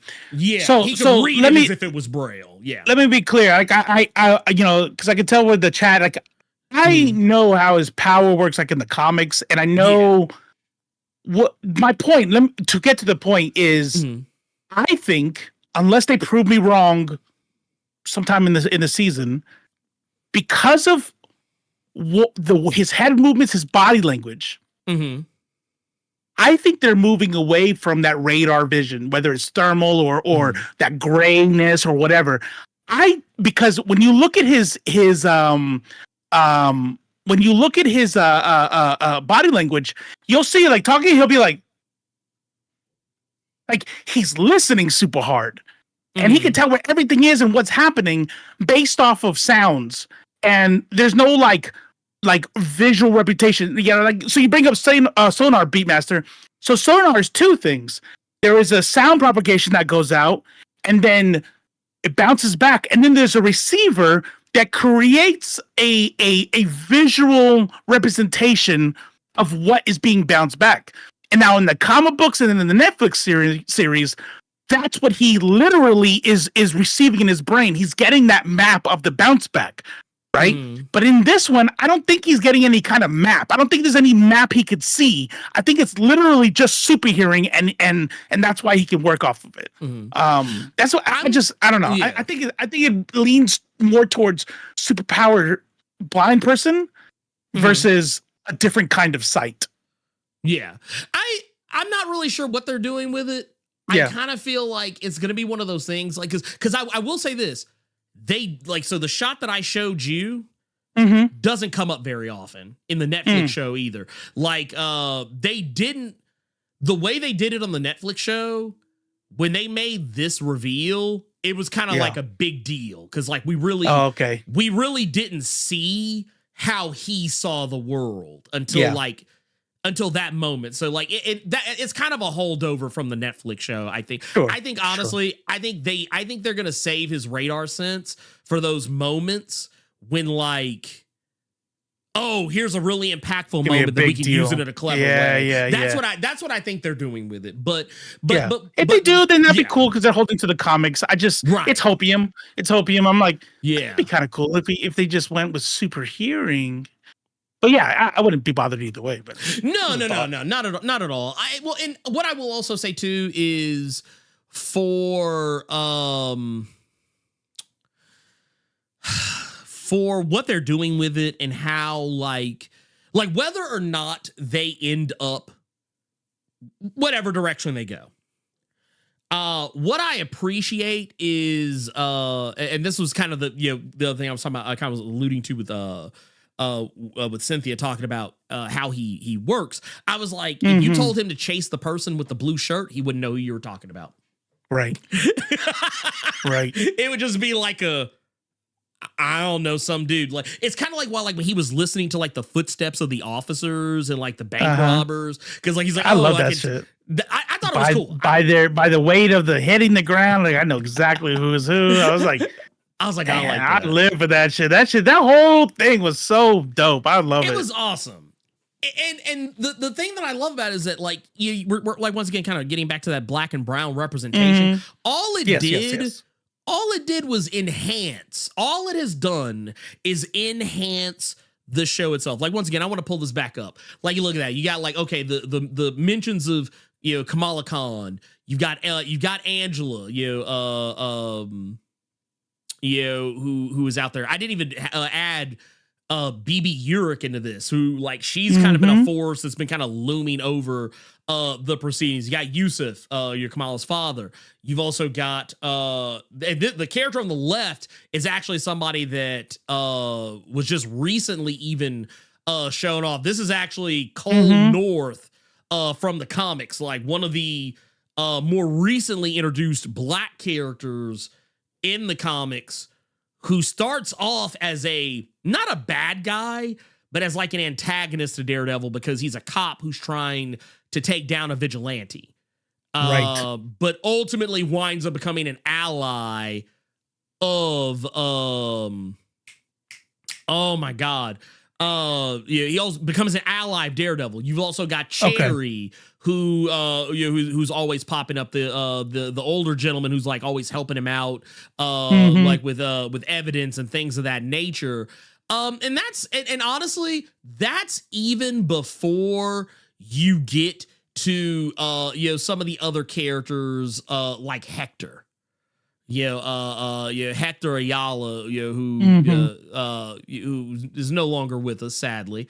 But yeah, sad, it is. I like the fact that like none of it feels forced. It all feels just right. These characters are exactly where they need to be. They're who they're supposed to be, and it enhances everything. And then on top of all that, the commentary within the episode itself, and I feel like episode 5 was wasted on so many people.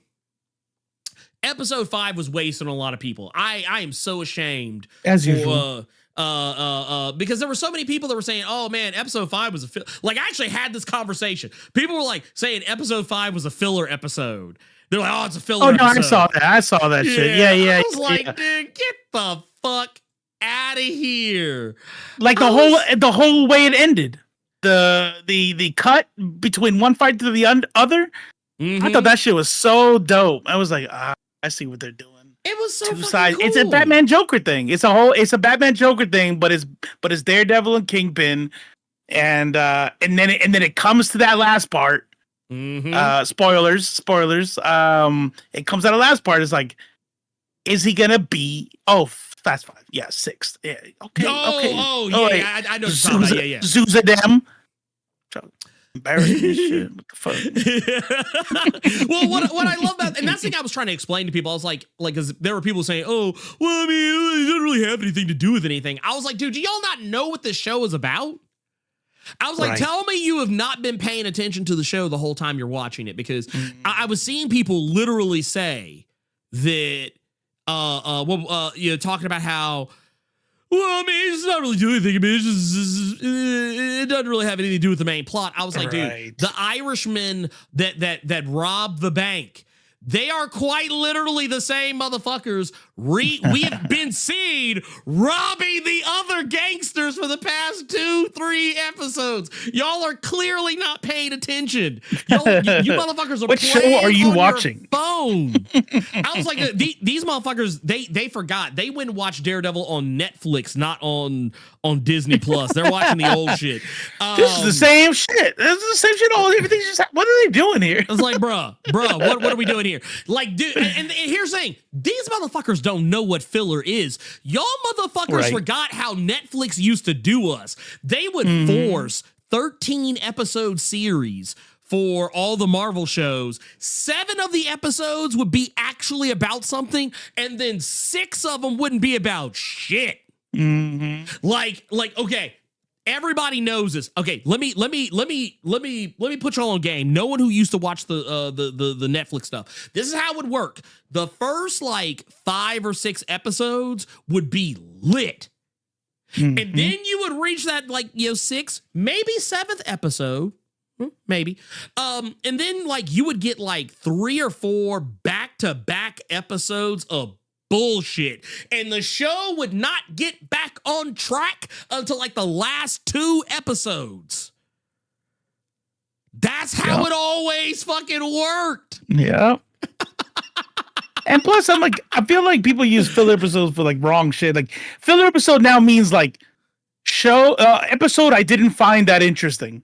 Like, bitch, that's not what a filler episode is anyway. Even if it was a boring episode, that's not what a filler episode is.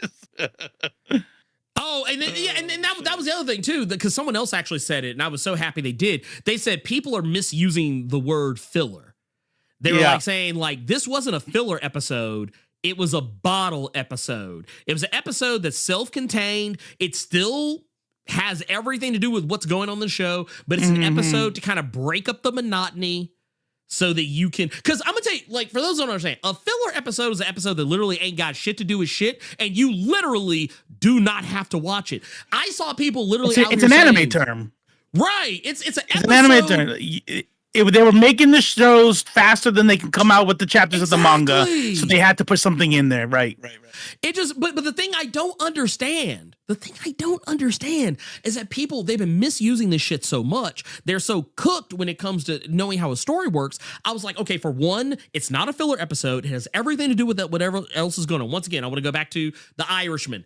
They are literally part of the plot. They're literally part of the plot of what's going on because Wilson Fisk is not at the table to make sure that his little knucklehead ass criminal underworldlings are doing what they're supposed to be doing, and they're all actively moving against him. And now, that's all coming to a head with Luca and everything else. So I don't understand. Right. Luca was the one who sent them in to get the gem. Luca was the one who showed up at Kingpin's office. And here, I'll give you another one. Let's go back. Let's go back to the Daredevil thing. Matt spends the entire fucking episode, as he has the rest of the series, trying not to, like not this episode specifically, but he's been trying to spend all the other episodes not getting involved. And I will not be Daredevil. Right. That's the whole thing. And this episode, he hears the fucking robbery going off. So what does he do? He's like, okay, I'm gonna go back in, but I'm not gonna be Daredevil. I'm gonna try and help out. Yes. But like we're doing this, kind of on the low key. And then as the episode progresses, what happens? He winds up slowly but surely getting drugged back in. The motherfucker falls off the, like, I know everyone wants to focus on episode 6, like this shit right here where he's like, fuck it. That's not the episode he falls off the wagon.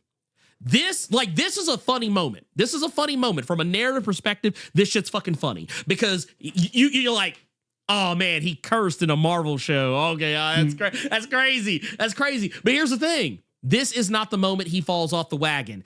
It's this moment. The moment that he runs out of that building, he chases down the Irishman, he snatches that fucking mask, and it's not the Daredevil mask, but it's still a fucking mask. That was the moment he... Yes. And it's red. He doesn't know that, but it's red. That's for us. You just tell us. Yeah. Yeah. That was for us. That's the moment he fell off the fucking wagon. That's the moment. If anything, I think there might be an argument for that he fell off, right? This is like he had that one drink and he thought that was going to be all. He thought that was going to be all. He did fall off. he hit the gem back in the candy thing. Mm-hmm. He's like, all right, okay. I was Daredevil for a second, but not again. And then it's like, not again. All right, fuck it. Nah, fuck it. I'm in. He's like, let's go. He's like, you know, and here's the thing. Even before this episode, what was he doing on the rooftops? He was sneaking out of fucking bed, going up to the rooftop, playing with his fucking mask, fucking swinging the little billy clubs around. Yeah. He was like, yeah. No. He's like, no. Just one. Look, no. Like, you know what it was? It was the equivalent of when people who try to like quit smoking or quit drinking, like they like, oh no, I'm trying to quit smoking. Here's what I'm do. I'm gonna get those little play cigarettes. Just because it's oral fixation or some chewing gum. That's or if you don't want to drink, it's like no, just give me like a seltzer water. Give me a seltzer water. Non-alcoholic and old duels. Yeah, give me an old duels. Now, that was what that was. But the bank, that was the roof. The bank was all right. I'll take a couple puffs off yours. Yeah. I'll take. I'll drink half of that. You can drink the rest. I'm sober. Look, let me get a little sip. Yeah. Oh man, that's my bad. Yeah. I got a little too. I'm sorry, man. Look, episode 6. Fucking give me the goddamn bottle. Give me the goddamn bottle. Like by the time you get to this, it's like he's like, okay, just fuck it. I'm done. He's like, I'm fucking done. I'm done lying to myself. That's what he's done. He's done lying to himself there. I'm fucking Daredevil. Let me tell you something. This didn't have shit to do with Angela. It didn't have shit to do with Muse. This was the realization. He was like, you know what? Yes. I can never give this up. I can never. Also, I want to point something out. This is how you knew it was a wrap. It's shit like this. Here, I want to look. Can I enhance this? I'm gonna enhance this a little bit. Let's enhance this. Let's enhance this a little bit. You see that smile on his fucking face? You see that fucking smile on his face? That motherfucker is enjoying this shit too much. This is an alcoholic who just said, you know what? Fuck this fucking 2 years of sobriety. Yeah. He's like, woo! Yeah. Like he turns into Stone Cold Steve Austin. He's just It's like, you need this shit from me? Give me a fifth. I'm taking this motherfucker to the head. He's like, no, like I just want to. He's like, man, fucking give me that fucking rock gut ass fucking T.W. Samuel shit. He's like, I'm back, bitch. I'm back. Wait, no. Fuck that. Where's my shit at? Yeah. Look, he's like this right here. Yeah. I'm thinking I'm I'm back. He's like, I'm back, motherfucker. He's like, he's like, yeah, give me some. Like, look at this shit right here. Look at him. He's enjoying himself. He's enjoying himself. I love fucking. Okay, yes, this part right here is also at the end of Kingpin's fight. Yep. And it's like they're all doing the same thing. Slam a dude when they'll do slams. Blah blah blah. He's like, here's an axe for you. I want it to be a fair fight. And this guy's like fucking him up with all these other shit in his own fucking office, and then uses his shit, right? Mm-hmm. And then it's like, how far are you gonna go? Are you gonna be the same as Kingpin? And then he fucking drops the dude and decides to save the little girl. Also, what I love, I just love. Can I just say, Bloody Mouth Matt? That is peak Daredevil. Mm-hmm. When you got Matt with the bloody mouth, that is my Daredevil.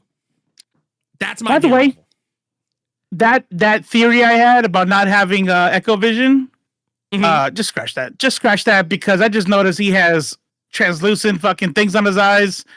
If they had been like opaque, just made them red right there, I'd be like, yeah, they're not doing an Echo Vision. I think he does have a type of vision. Yeah, oh no. You know what it was, and I'm kind of sad they didn't do it in the first episode. And I think it actually would have helped out a lot.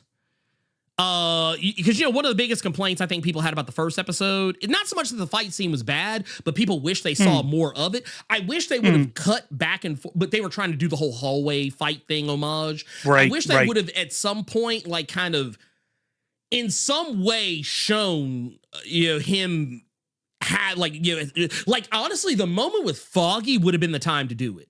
The moment with Foggy would have been the time to do it when he hears Foggy's heartbeat start to fail. Yes. If they would have like shown Foggy in the radar, I think that would have gone right. Looking way. at the roof, looking down. Right. And seeing that boom kind of get fainter and fainter and then go away. That was always one of my favorite aspects of the Daredevil comics, especially the Mark Waid run, because like this right here, like cause he never, like, once again, he couldn't make out details, he couldn't really like see everything exactly, but he could see just enough that you knew that where the dude is I have to hit. Yeah, he's like I see him, motherfucker. I see him. I just need to know where his head's at. All right, that's it. it. I don't care what color it is.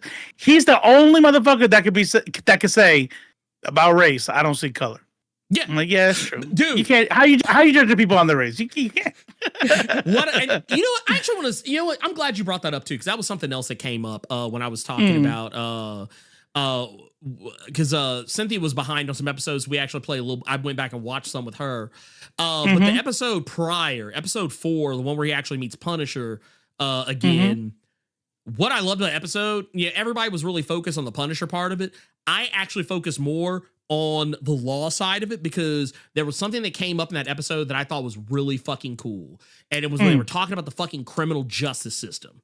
And he's talking to the guy, and the guy's like, he's talking about how it costs more for them to keep me here than it does for them to just that feed whole me. thing was fucking good. Bruh. And that's the type of shit, man. I don't want people to get it fucked up. I need y'all to understand something. You got to be strong, okay? You got to be strong. You got to know that Disney, right? And this is a long time. The royalty used to do this shit. You let people think that hey, you're getting somewhere, man. Go ahead, you got this. Disney, a fucking ultra fucking wealthy, is like, man, isn't that fucked up? Isn't that like, let's the show go out, because they know that just be happy it's getting on TV. Hey, you know, that's progress. No, we're not going to change anything in real life, but even though we've got the money to make it happen, we could. That's right. We definitely won't. I thought it was cool, but it was powerful shit. It was really powerful shit. 100%. The whole time he was talking, like, because he was like, he was just talking about how, like, yeah, man, I just needed, I gotta feed my family. I need something to eat. He's talking about this shit from a very real. It reminded me of the Your Friendly Neighborhood Spider-Man episode. That show that's totally not woke. The part woke where, or weird. Not woke nor weird. And the part where Spider-Man catches the woman that was robbing the pizza place, and he defended her because she was like, I just lost my job. I'm starving. I was so hungry, and I just didn't know what else to do. And this I promise I won't do it again. And it's showcasing people's desperation. And this is kind of one of those things. It's the reason why I have the mentality, like, if I'm in a store and I see somebody like stealing like baby formula, food, like stuff that people need to fucking survive, you'll never fucking see me call the cops. You'll never fucking see me. You'll never see me like I'm gonna promise you right now. If you see me watching someone else stealing baby formula, stealing diapers, stealing like food, canned goods, milk and eggs and shit like that. If you see me calling the police, that's a squirrel. Oh yeah, no, that's a squirrel like a motherfucker. That is not me. That is not me. I will say something about that scene though. Yeah. I'm gonna tell you something I really liked about it. He said, well, what was it? I forget exactly what it was. Let's say it was Cracker Jacks. It was something like that. Yeah. They called it like something else, but it was basically Cracker Jacks. Cracker Jacks, right? One thing that I thought was really fucking dope and also powerful is they didn't go halfway with this. No. They broke down the idea that poor people and homeless people can't want anything good. It's the same argument Republicans make when they're like, "Why are they getting food stamps if I see them getting steak and lobster? Why? What? Because they're poor, they don't get to have steak or lobster? Like, what are you talking about? Like if you're poor, you should be eating porridge and potatoes. That's it. That's all you know, get. That's all that's you get. it. And so he's out there and he's like, yeah, I'm fucking hungry. And I have to go figure out where to get food. And you know what? Tonight, I wanted something good, damn it. And yes, I wanted Cracker Jacks. And I'm like, oh yeah, Fiddle Faddle. Yeah. Fiddle Faddle, yeah. And I'm like that's, yeah. Like, I'm telling you right now, I'm not trying to one-up you. We're all going to one-up our game. I don't really give a fuck what you're stealing. Oh, yeah. Oh, no. I ain't see you steal shit. Shit. You want you a TV? Get a TV. If you get caught, that's you. Everybody has to roll that dice, right? That's risk. Right. No, 100%. But I see you trying to walk out with the TV. I'm like, I hope you get away, homie. Look, I say this all the time. Y'all seen me share this before, but yes. And, oh yeah. Let me be clear. I'm imagining like Best Buy, Walmart, Man, I'm just trying to sell electronics out here, just trying to make a living. Like, nah, fuck you. You're a business. Fuck them. No, I mean, but real talk though. No, I'm not gonna. I'm like, I promise you. If you ever find yourself in a situation where like you I guess quoting fingers committing a crime, trying to feed your family, you'll never like one person you ain't ever got to worry about snitching on you is me.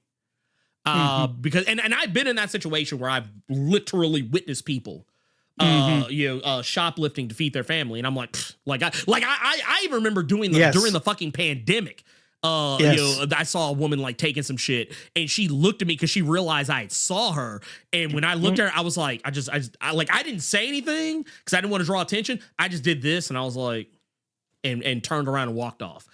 I was like, Taco Bread 3, I would say, watch it, because that's what we were trying to get at. We were getting at earlier.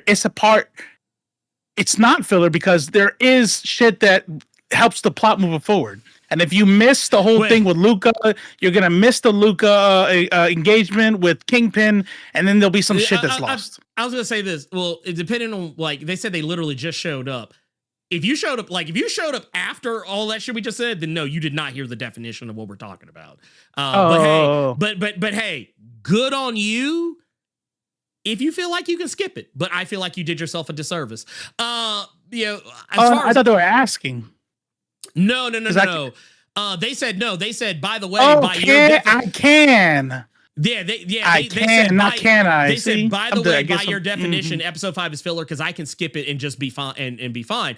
I mean, if you want to skip it, that's good on you. But I think that like it just shows that. I mean, what do you not have? Like the episode's only 30 something minutes. Like, what do you? Yeah. Like, it's not like you're like you ain't got 30 minutes. You ain't got 34, 35 minutes. I'm not trying to be dismissive, but it's like if your life is so make or break that like a 34, 35 minute episode of a TV show is gonna fuck your day up. Or I'll put it like this. If you're so worried about what action is or is not happening, I don't really know what to tell you, because it's like I don't feel like anything we said was by definition filler. Like I literally just sat here. We literally just sat here and said, and I'm not going through the spiel again because I literally spent 15 minutes talking about it, but I literally just broke down why everything that happened in that episode was important. So if you walked away from that conversation thinking, yep, that's still filler, you're cooked, and there's nothing I can do for you. I will say this: by his logic or by their logic, it's like I'll tell you like this much. Okay, well, any show you watch, just watch the last like 4 episodes. Yeah, just watch. Yeah, you'll be fine. Yeah, you'll be. They will lead you up to the season finale. Most shit is explained. Most shit, especially on HBO, has. Like last week on blah blah blah blah blah. You know what I mean? Like it's like skip that. No, skip that part. Skip it. Skip that. You don't need it. Yeah, you don't need to see the recap. But really, let's be real. If you just watch the last 3 quarters of Act 3, you will always be fine. Nobody will be lost like that. Come on. It's like I don't know. How much time you'll say? It's like, look, I get skipping the intro. But don't sit up here and tell me that some shit's like, stop. Like, okay. Tell me that you don't appreciate storytelling, without telling me you don't appreciate storytelling. This shit ain't anime, okay? This ain't anime where like, because I always tell people when it comes to anime, I always skip the first 5 minutes and of every episode and just go straight to the way they build that shit. Yeah, because the way they do it, like the first 5 minutes is always just a recap of the last 5 minutes of the previous episode. So it's like, you just and by the time you get past that, that's when they give you the intro. So it's like usually 99.99999% of the time when you watch anime, you can usually skip like the first like 8 or 9 minutes of the episode and be good. Like you won't miss shit. You will not miss shit. That's why I always laugh when I say, like, dude, anime, like, everyone's like, oh, it's like 20 some minutes. Not really. It's like actually closer to 12. It's like 12 minutes of a show every episode. But no, like, this is like we're talking about 6 episodes of what I believe is a 9-episode series, and we're talking about filler? Okay, we're cooked as a society. We're cooked as a society. This shit is cooked, and there is no coming back. Yeah, I like this. There's only 3 left. Damn, this shit is flying. This shit is flying. Severance is over. Well, I'm gonna tell you. I'm gonna tell you why it's that way. So originally, some of you guys may remember that the original episode count was supposed to be like 18 something episodes. And then they originally went back and they reworked it. They reworked the show. So season 2, which has already been greenlit, and I think might have Slick already had some of it filmed. It's not surprising to learn that season 1 is 9 episodes, and season 2 is very likely also going to be 9 episodes. So, so yeah. As a matter of fact, filming on season 2 is actually happening as we speak. Because they just announced an actress for season 2. Pretty big actress, actually. But yeah, no, it's silly. It's silly. I was like, dude, we're talking 9 fucking episodes. Let's calm down. We're not talking about fucking look. And these will be the motherfuckers that sit up here and watch One Piece. Motherfuckers would be sitting up here watching One Piece. Somebody's like, filler, man. But yeah, you get the fuck out of here with that shit, man. Stop. Let's not do that. We don't do that here. Let's not do that. Yeah. Let me ask you this. Let me ask you this. What'd you think about the grimness of the last episode 6? Because once again, we're talking about. Daredevil's back in the mask, everything. Kingpin's acting a whole fucking fool. But what they did with Muse, like how vicious they made him as because I thought they were going to dumb him down. I actually thought Muse was going to get, I'm going to brighten that up just a little bit. I thought they were going to dumb Muse down because he's such a gruesome character. But they really have not shied away from it. They're like, no, he drains people's blood and uses it to paint. They're definitely going rated R, and they're using every bit of the letter. I'm telling you right now, I think there is a way. I love it. That's a short answer. Love it. Because you know me, I'm that guy. I like grim shit. I want everything dark and you know, I gotta turn the TV brightness on. I can't see shit because this shit is so dark. And I will tell you this much, though. What I think they're going, where they are at right now, and I don't expect them to stay there, where they're at right now is perfect. It gives us that old school villain that is evil because they're evil. Right. You know what I mean? Which is that scariness. It's that idea. No rhyme or reason. No, exactly. It's why Joker's evil. It's like again. I think they're that is where we're at. Yeah. Once they start putting backstory and like, okay, why is this dude doing this?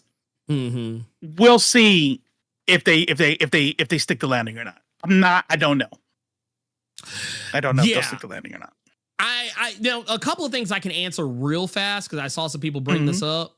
I saw Marcus Bullock says, I'm curious, how would the Hood play out in a series? Well, that's the funny thing. You're going to get to find out very soon because the Hood is the villain of Ironheart. The Hood is going to be a major player in that one. So you're not going to have to wait terribly long. As for, does he have his powers? We don't know. We don't know. What were his powers again? You said it last time. I forgot. So basically, his main thing was that Daredevil couldn't see him. That's right. Yeah, that's what. Yeah.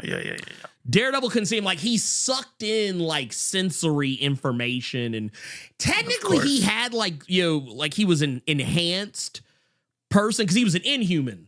Like his whole thing was that like whenever Daredevil looked at him, he just saw like a blank space, like there was nothing there. But also like he could absorb in like sensory information and like he could use it like for various things or whatever. I don't honestly, I don't think they're going to give him powers in this. I don't think they will, but I did find it interesting that they pointed out that he was using blood in his murals, which that was the thing he did in the comics. And his murals were incredibly difficult to take down.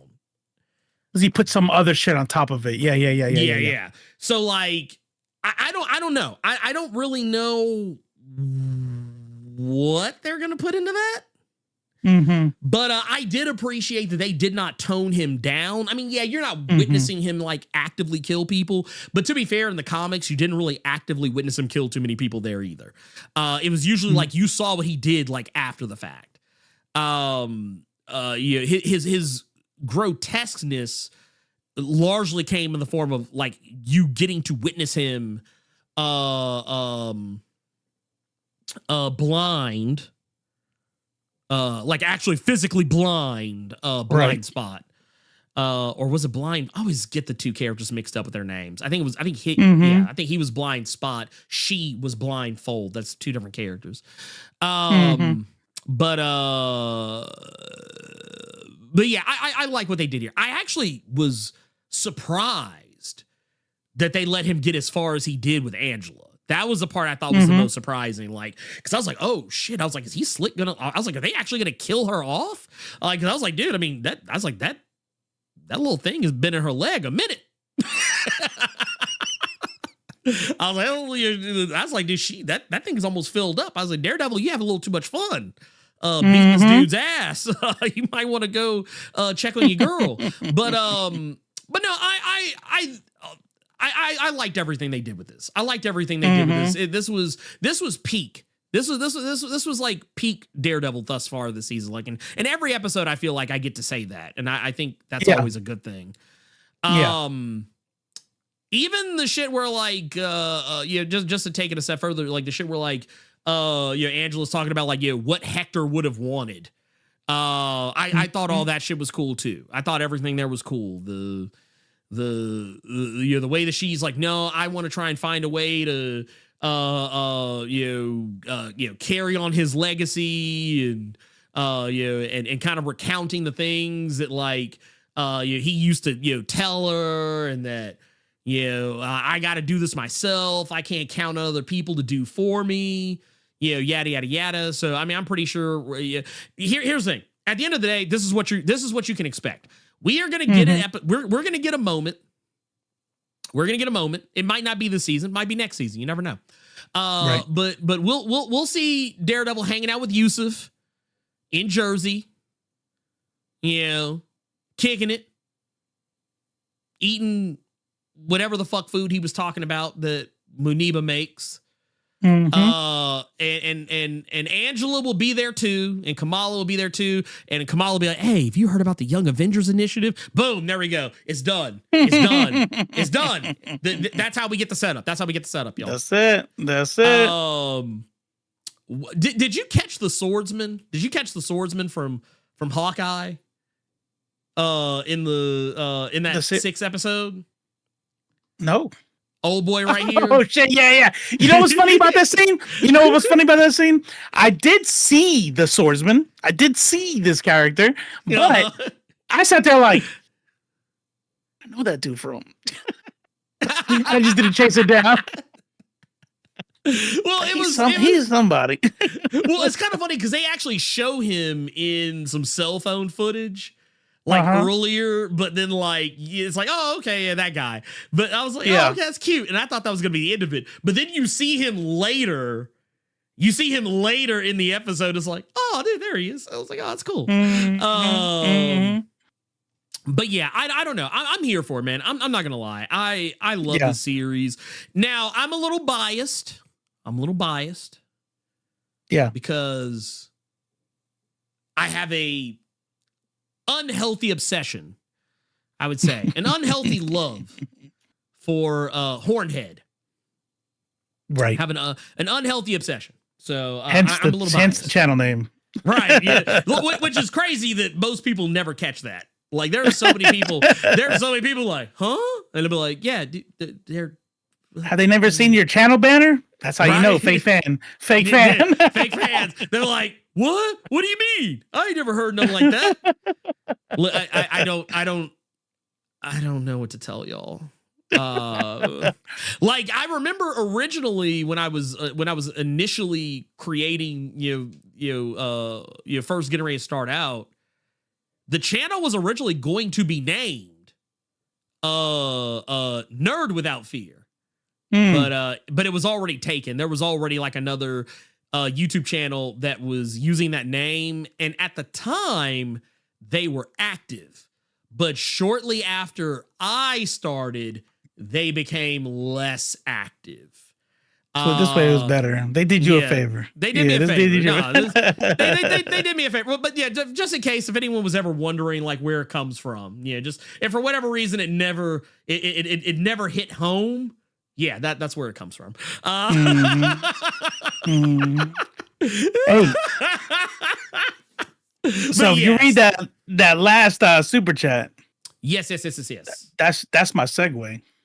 Oh shoot. Yeah, let's go here. Actually, oh wait. Okay, it was refreshing on me. Actually, yeah. Let's actually run through these real quick. Yeah, because we got a Blerd Club Gold. Julian Floyd out here with the Blerd Club Gold, which we appreciate you on that. We've also got another one here. It says Garlic Jr. is the meaning of filler. Exactly. Garlic Jr. not important to Dragon Ball Z, like at all. You could literally go your entire life never seeing the Garlic Jr. arc, and you're not going to be any lesser for it. But also, shout out for the 2 months in the row, by the way. And we got the novice. This is where Robo was going with the 5 pounds. 5 lirum. Oh, is that lirum? Yeah. I was like lirum. I was like, wait a minute. Are we in Severance? I don't know. That's a squiggly L to me. I don't know where they get pounds out of that one.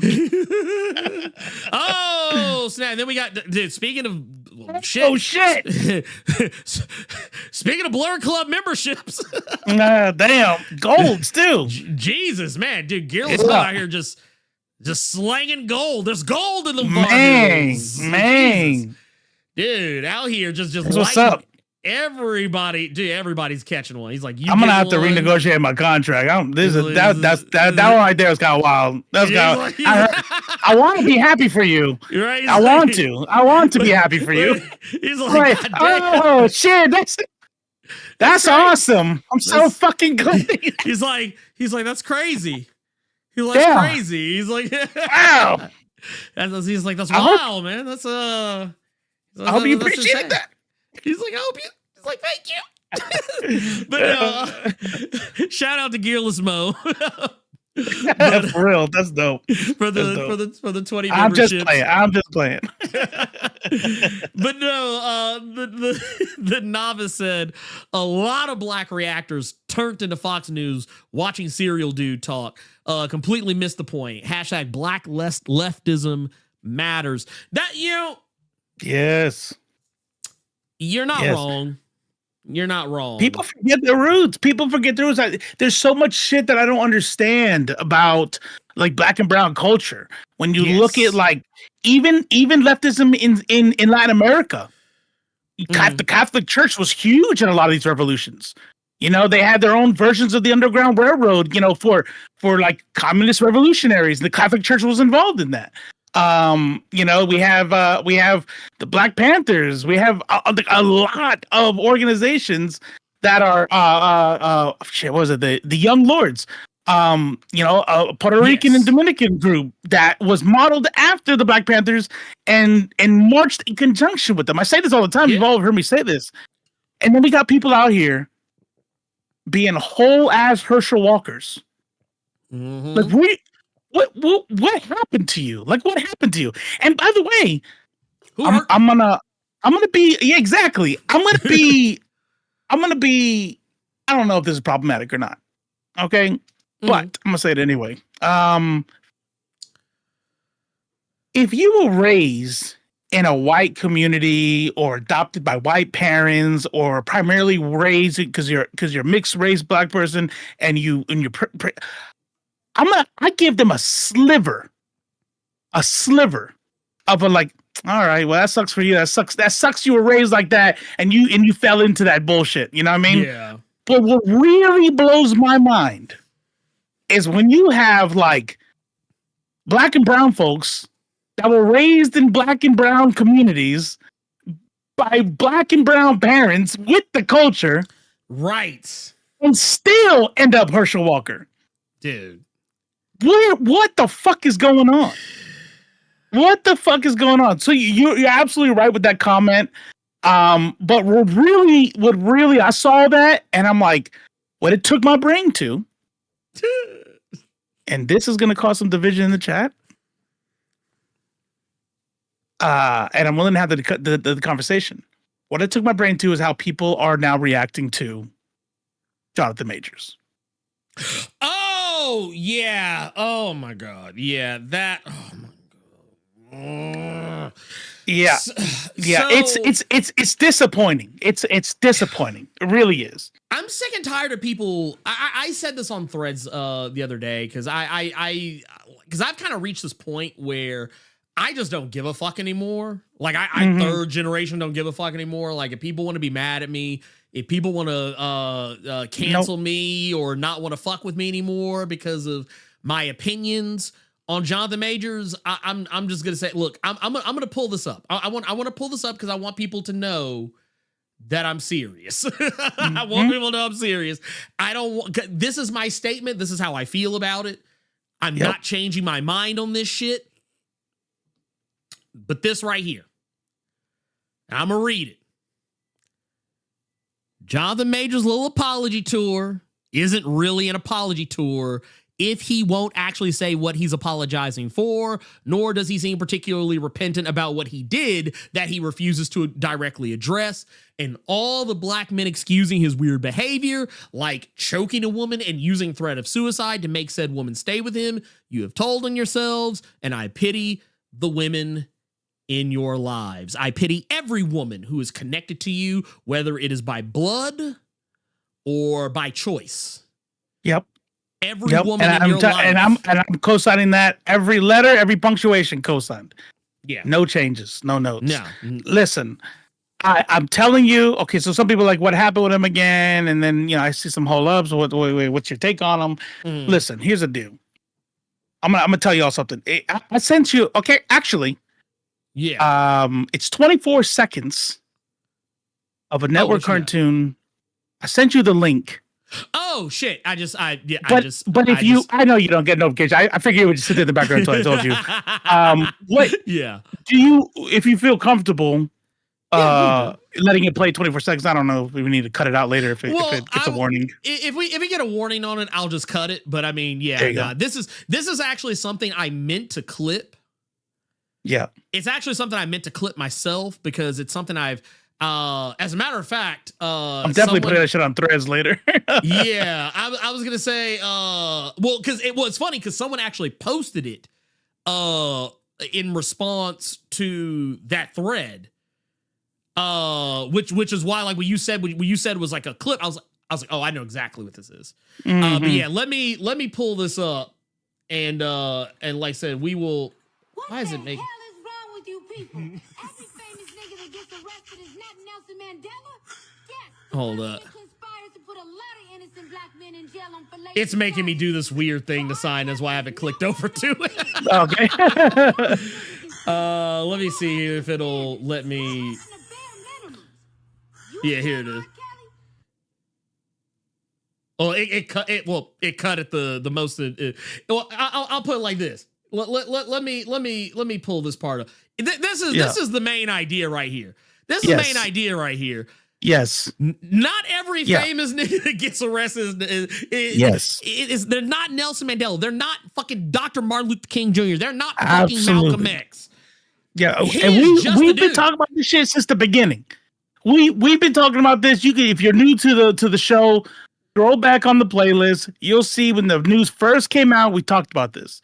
And every step of the way, we have been fair. When we first came out, we said, hey, we're going to wait for the whole thing. We talked about how white women have been doing black men since the dawn of the United States and before. We know about white woman tears. We get it. Okay, we get everything. But if you think that there's never been a black dude that has raped a white woman ever in the history of ever, or some shit like that, never beaten a butt. If you think like every accusation, then you have swung the pendulum to the other side, and you have left reality. Yes, 100%. If he said those are lies, we would not. This whole segment wouldn't even exist. Yeah, because I'd be like, man, who knows?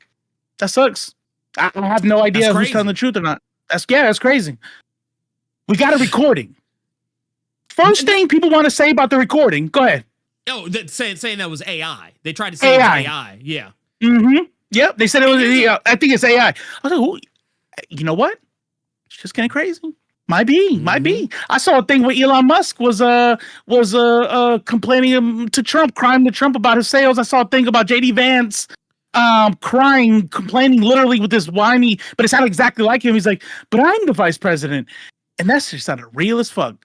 I almost shared it, but I'm like, let me they were both AI clips. They were both AI clips. But the thing is, at the end of the day, I'm tired of people trying to carry water for him and trying to. Did he say they were AI clips? Who? Jonathan Majors? Jonathan Majors. Yep. Did his people say they were AI clips? I didn't hear anything from his camp saying it was an AI clip. You know why? Because it's not. It's not. and no. So what it was Isaac Hayes III who was perpetuating the rumor that it was AI. And the thing is, if anyone would be an expert on AI, it would be a guy who runs a platform and has a shit ton of it. But here's the thing. I don't think it's AI. I mean, we know it's not. Yeah, we know it's AI because if it wasn't, the team would immediately come out and say that shit is doctored. It's AI. He never said this. Leave my client alone. Instead, they go, look, I'm just glad I put in the work. God is with me. God is number one. I have my beautiful wife, who, by the way, is black. I don't know if everybody knows she's black. I make sure everybody knows she's black. She is black. He finally got his Coretta Scott King. Yeah, he finally got his Coretta Scott King. And I'm like, okay, so you're not saying it's not true, and you're right. Zuzadim. Maybe he does not saying details. Maybe he's not saying details. No, but I'm gonna tell you what. You know what wouldn't hurt is to be like, who I was. I hate that person, and I regret everything I did. But instead, you know what he does? He sits there and lets Charlemagne the God talk about why are they targeting you? They didn't do Robert Downey Jr. like that. They didn't do da. Like, man, white woman tears. He brings up the white woman tears again. Wait a minute, time out. So you're telling me that you understand and accept that he put his hands on her, which, by the way, lets you know that he has been lying since the day one. Since jump. Lying. I never touched her. I've been a good dude. I'm a gentleman. Everybody knows me, knows I would never do something like that. And then it comes out, well, actually, you put hands on her. Oh man, I'm so happy I Bruh. found God in my life. I'm just in a good place right now. I'm just in a good place. Through all things. So Through through all all things. Through him, all things are possible. No, you know. Wait, no. But the question was like, there's a recording that you actually were lying. Well, no, Jesus. See, no. Well, so Jonathan Majors, what we wanted to ask you was, so is it true? Is the recording real? God is good. God is good. And what are you supposed to say? What are you supposed to say? You're supposed to say. You're not bugging. You're not bugging. You don't know. You didn't say it. So you can't judge me. You can't judge Magazine me. Dreams. Magazine Dreams allow me to grow so much. Did he just go right? Dude, the media training on Jonathan Majors knows no. Look, and I'm gonna here's the thing. I know a lot of people want to say, oh, well, he didn't do anything illegal, he didn't do anything wrong, blah, blah, blah, blah, yada, yada, yada, whoop-de-woo, whatever the fuck. Here's my problem with Jonathan Majors, the real problem at the heart of it, and it's something that he said in a text message, and I want to point this out. These were text messages that were not released by Grace Jabari of the Jabari Tribe's camp. These were text messages that were released from his camp, so they are not doctored, they are 100% authentic. And they're text messages that we have talked about before. Now, I'm going to share this because I keep every receipt. So it says, at this point, he talks about how he's a monster, a horrible man, not capable of love. I am killing myself soon. I've already put things in motion. And her response was that you can't say this. I'm going to have to call someone. Mm-hmm. So here's the thing. My beef with him was using suicide as a method to try and keep someone from leaving him, because that was kind of where a lot of this was kind of like spanning in, was that there was a talk of division. And he used the threat of unaliving himself, retiring his own jersey, to make her stay. That's right. So no, that's right. That is shit ass behavior. That is shitty behavior. That is the type of stuff that a manipulator and an abuser does. People who are well adjusted and not pieces of shit don't do that. Yep. So there is a from the hotline.org that is a hotline for domestic violence. Yes. And they have a whole article, and I'll put the link in the chat for people who want to, come up. How do you handle there's a short article. How do you handle a suicide threat from your partner? What if your partner regularly threatens suicide, particularly whenever you're not doing something he or she wants you to do, and when you're trying to leave the relationship? First, understand that this is a form of emotional abuse. Your partner is manipulating you by playing on your feelings of love and fear of them. When your partner threatens to kill themselves when things don't go their way, they're not showing you love. They're likely trying to control your actions. If this is the case, consider the tips above, right? Because I scrolled down to just end with this. Consider the other tips. You might consider talking to a counselor or other professional, but remember, you are not the partner's counselor, and you cannot force your partner to get help if they don't want to. They have to make that choice for themselves. We already knew from jump that he was emotionally abusive, which is an abuser, period. That is not, it's not a lesser form. You're an abuser.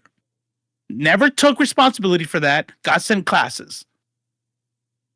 Listen, let me tell you all something. One thing that you will never, ever get me to give a fuck about is, yeah, but don't you think it's convenient? I don't care. I don't care if it was the KKK who found it and submitted it. You know what I care about? Is it true? Exactly. Is it true? If I got caught doing some wild ass evil shit, I don't care. Put children involved, I don't give a fuck. And the worst people came up with it. Like they saw Leftface, my incredibly successful millions of followers, Leftface TV, and they said we gotta bring this dude down. Gotta take him down. And they went and found that I was a serial killer or some shit, and I got a bunch of women's heads in my freezer. They found it, and they released it to ruin me. A Puerto Rican man who has done nothing but promote Black and brown solidarity and leftist thought.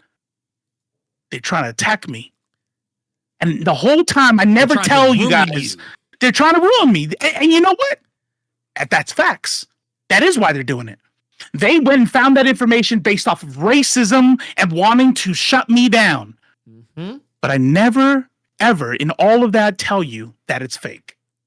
As a matter of fact, I pretty much admit it was real. And I am a serial killer, and I do have heads in my freezer. Mm-hmm. What motherfucker in their right mind is going to be like, man, look at that. Trump trying to take you down. Fuck that shit. No, bitch, no one's going to give a fuck. They're like, bro, you're a serial killer. I don't care who fucking told me. He's been lying since day one, and then you know he's put hands on her, and people are like, trying to keep a black man down. Trying to keep a black man. I can't, man. That sucks. I just want to point something out. Okay, that audio has nothing to do with the demise of Magazine Dreams. Because I actually have it right here. I have it right here. Magazine Dreams. With a total box office gross of under $1 million. Anyone who was not going to go see this movie because of that recording, I'm going to be honest with you, they were not going to go see the movie regardless of the recording. The recording had no bearing on the box office totals of Magazine Dreams. Okay, let's keep it a buck. Let's keep it a buck. Right. Let's stop trying to play patty cakes with this motherfucker. He had an opening weekend of $700,000. Now, we also got to remember this is a rated R movie. So that's one strike against it already. We're not even talking about Jonathan Majors. They also did not release it in a bunch of theaters. So that's 2 strikes against it. It was also not advertised particularly well. And you want to know why? Because it was fucking Jonathan Majors doing his fucking apology tour, his not apology tour at the same time. Right. So that's a 3rd strike against it. The talk was not about his movie. It was about what the fuck he did and why he's not talking about it. That's right. So that movie was fucked from the word go.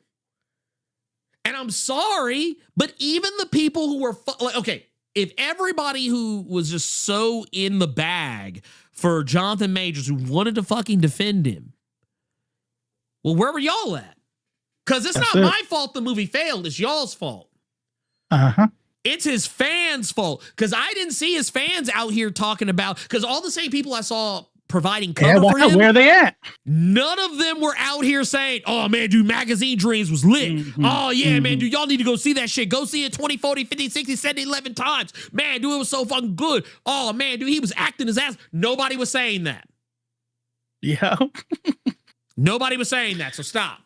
Yep. Stop. The only reason y'all know that Magazine Dreams is a thing is because it was like the one movie other than the fucking Marvel shit that was publicly talked about that he got fucking dunked on for. Yep. No one would. Okay, I'm going to be real with y'all. No one was going to go see this movie even if he didn't get canceled. Magazine Dreams is not like, and I haven't seen it myself personally, so I can't speak to the quality of the movie, but I can just tell you based on what it's about and what it is and how it was already kind of like an indie darling type of thing. It wasn't, this movie was not, like, honestly. It wasn't going to do great, but it would have done better what it did. Yeah, yeah. Like because think about it, because Kang wouldn't have been canceled, the Kang part of the next movie. Which means he would have been on like that. His name would still be in people's mouth, right? The same way we're all talking about Doom now. Yep. And so it would have been positivity. Everybody loves fucking what's the not Rocky, but what are his movies called? The one he was in. Oh God. You know what I'm talking about? Creed. Creed. Okay. Yeah. So everybody, look. Before this shit dropped, didn't even do particularly well. There you go. Creed So 3, we already knew. It didn't do particularly well. but I'll tell you this much. See you Rouse. He said he would dime me out of it. First of all, I didn't realize that you were anti-Hispanic, anti-Puerto Rican. I can't ban people. Well, I can, but I won't ban you from here. I'll leave that up to. But you are no longer welcome, Left Face TV, for being so anti-Puerto Rican. Damn. I didn't know you hated brown people. My bad. It's like, damn, that's crazy. I mean, like, honestly, you can't tell me cancel culture actually affects sales. You cannot tell me. And I'm going to tell you why. Hey, how's Dave Chappelle doing? How's his specials been? I want to pull up something. I want to pull up something. Dave Chappelle has had 3, 4 some odd Netflix specials. Ricky Gervais has had at least a couple of Netflix specials. He's canceled. Yeah. Louis C.K. has started having specials again. He ruined his life. So ruined canceled. His life. He is so canceled. Also, I want to point out something. There's a little video game. A little video game came out in 2023. Y'all probably have never heard of it. It's called Hogwarts Legacy. You know how much money that game made? A lot. $1 billion. It made $1 billion. Yeah. It was the Cancel culture hurts Tesla. Good. That's what happens with coordinated events like that.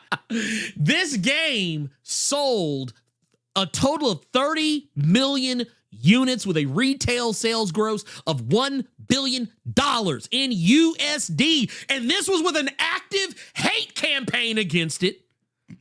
People literally like making their entire life's identity not buying the Wizard game. Not you. You didn't make it your life's identity.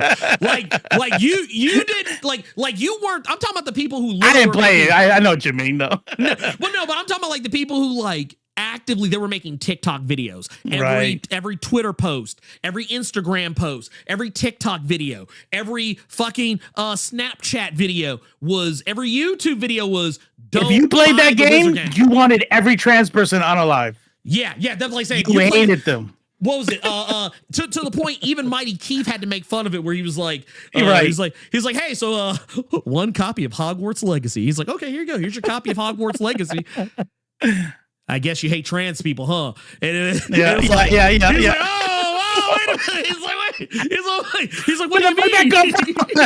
He's like, yeah, because you bought this game. That means you agree with all of J.K. Rowling's positions. Yeah. That means you're a TERF. It means you hate women. It means you hate trans people. It means you want nothing but the downfall of the entire trans community. Yeah. It was By the way, though, if you're in the chat and you chose not to play on principle, you're valid. We're valid, okay? Yeah, no, we're You're not still validating that.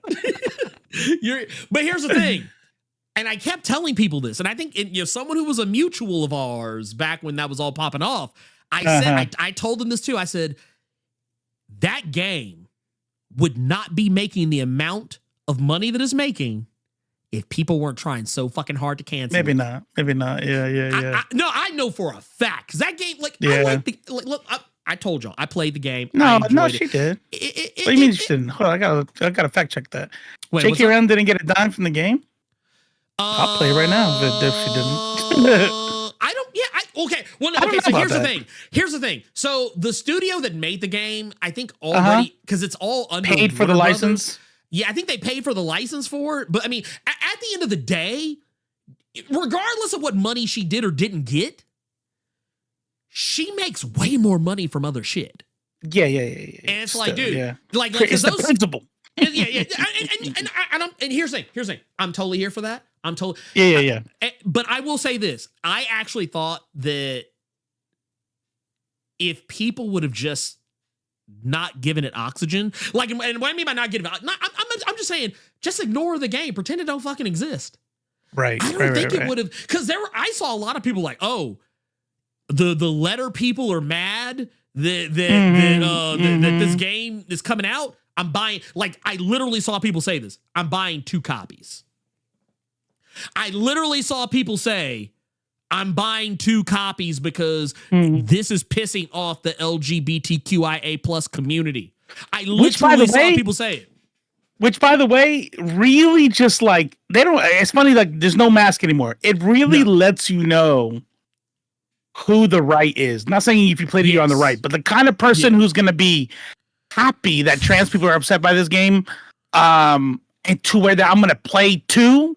I'm gonna buy 2. It lets you know because what did we say that about? We said that about Zao, right? We said that about Zao. Same. So when people who are, again, this is why white supremacists, white people in general, think that black power is something that is racist or whatever, because when they say white power, it's always through hate. When black folks say black power, it's loving yourself. It's community. And they don't Loving get that. and acceptance. And it's also shown here where if you are pro black everything, right? And you want that to do well, then I'm gonna buy 2 Zao. I'm gonna give out Zao. You know, and other black titles, right? If you hate trans people, are happy that that J.K. Rowling is such a disgusting enemy of all things trans, you're gonna buy 2 based off of a support of perceived hate. They are like objectively bad people. Yes, they're like. If you consider yourself on the right, I'm sorry. Yeah, no, I'm not really sorry, but if you consider yourself on the right in any way, I'm sorry, you are a bad person. You might have good qualities. Sure, your kids love you or whatever, but ultimately, at your core, you're a bad person. Yeah, because everything in that vein is based off of hate. So yeah, like here's the thing. I tell people all the time, when I like something, I support the hell out of it, but I never do it from a place of hatred. And I even told people, I was like, dude, that's right, Zuza. Yes. You could really fuck up the system and buy the shit pre-owned. Because the studios don't get secondhand bags off of sales. That's kind of why the game industry used to actively hate GameStop. And why Microsoft and more Microsoft specifically was very active in trying to find ways to cut out pre-owned game sales. And I tell people like either buy that shit used or buy it when it's like stupid on sale. But I will just say this: I played the game. I thought it was fun. It was cool. Yeah. I made myself the blackest of blackety black characters with the most textured of fucking hair and wore the most flamboyant of outfits. The worst thing I can say about the game is no one so much as bats a fucking eyelash when they're hanging out with you and you start just casually throwing around Avada Kedavra and the Cruciatus Curse. No one, they're like, oh, this is normal. I'm literally sitting here using the Killing Curse on motherfuckers left and right. And no one is like, no one's like, I'm talking about I forget. I'm so bad with it. Jessica Dash something. Jessica Santana. Yeah, Santana. There you go. Sorry. So yes, J.K. Rowling has financially benefited from the substantial sales of Hogwarts Legacy as a creator and rights holder of the Harry Potter intellectual property. Rowling earns royalties from licensed product associated with the franchise, including video games like Hogwarts Legacy. Despite not being directly involved in the game's development, her ownership ensures that she receives a share of the profits generated by the sales. Like, if that was important to you. If it's not, then it's not. Whatever. Yeah. But if it was, just know that she does make she got a portion of that billion. But she's got fuck you money at this point, so it's kind of like. I'm like this. No one is ever gonna make J.K. Rowling broke like that. Like that. That's just that's a pipe dream. The only thing we can do is not line her pockets more. But yeah, it's one of those. I'm just kind of like at this point. I'm like, look, man.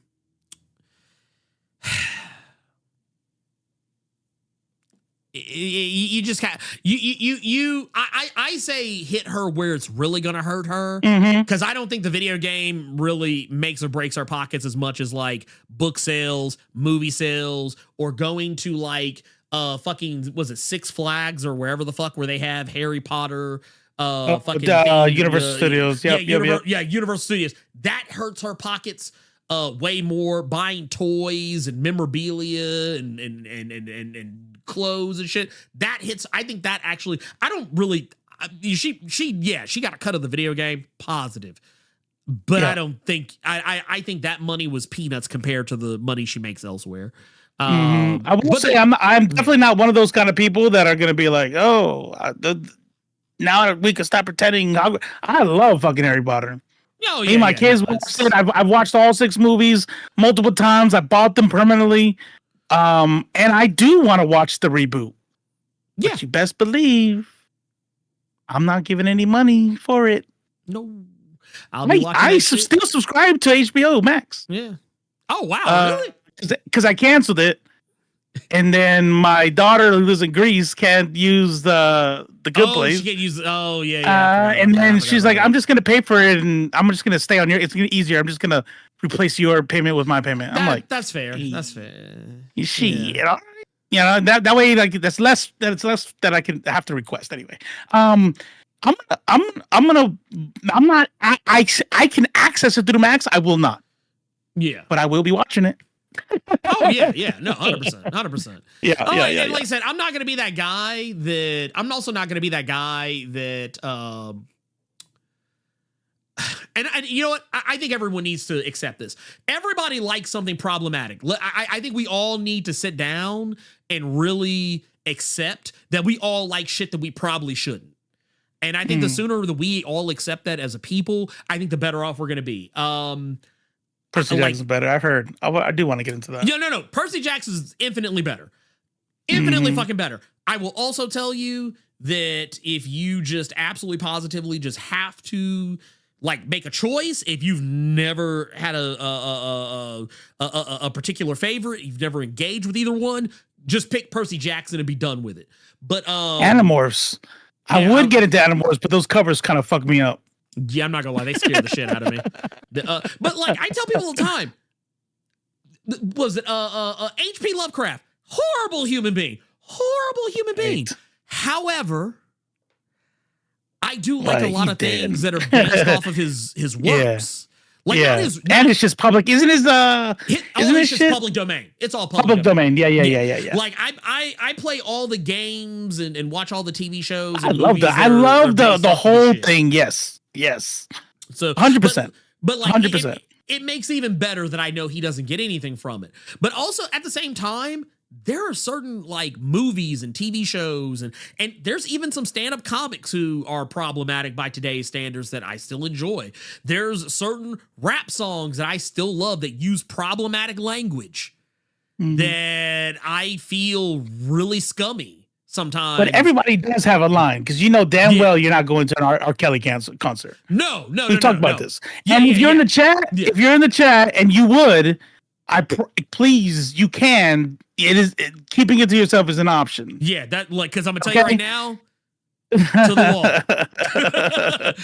like to the wall. I think that's the thing. That's the companion I would say to your statement is to say that. Yeah.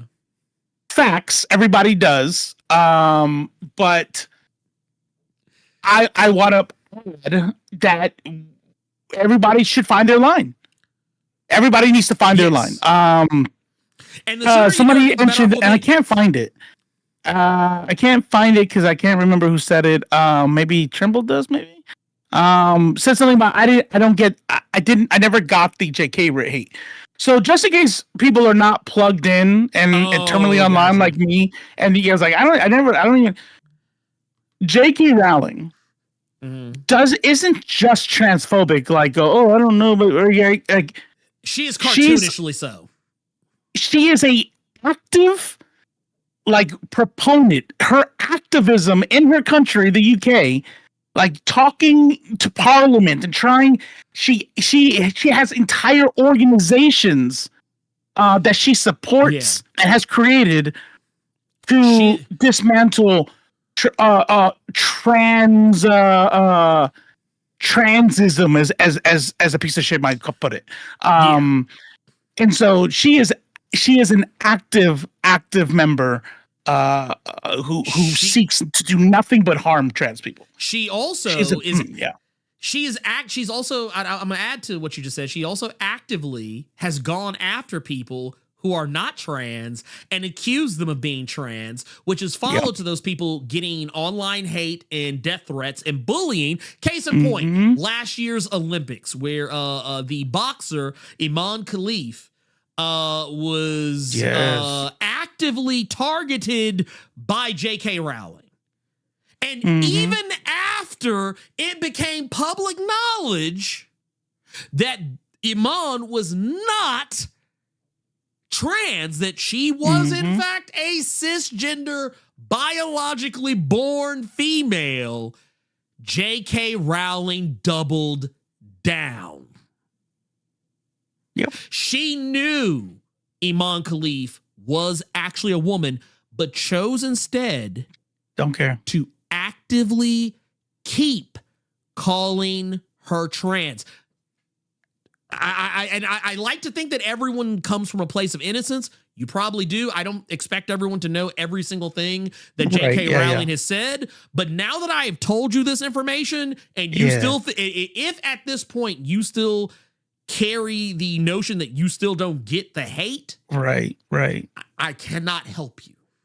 Yeah, no, that's exactly it. That's the kind of shit that, and I always give, especially in our chat, because like by and large, this chat is solid as fuck, and every time someone steps out, as far as my experience goes, in the 67 episodes of Nerds of Culture.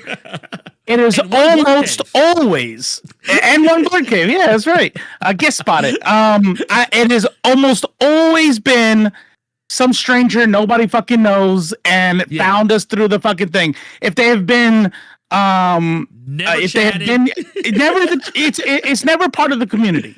And if it is part of the community, it's more of like a, oh, I didn't know that was. Oh shit! Yeah, I guess that makes sense, right? It's like it's more receptive. Yeah. So I'm always going to be to show grace and just I'm going to give you the benefit of the doubt and answer as if, oh, this is a thing that you didn't know. So let me tell you. But I will tell you right now, knowing like Blerd just said, knowing that somebody knows something. Yeah. Look. Anybody who says, man, I'm never going to hate anybody because of their opinions, I promise you, you are full of shit. You're a full of shit person. Because in this community, if you're trying to tell me that if David Duke put out a series of fucking TV shows and somehow they got released on HBO or they went to theaters, I'm telling you right fucking now that if I said, right, or any other non-black person says, yeah, I mean, I know I get it. I get David Duke is, he's a bad dude, I guess, but I don't know, he ain't really bothered me. Like he's not a big deal to me. He ain't never done nothing to me.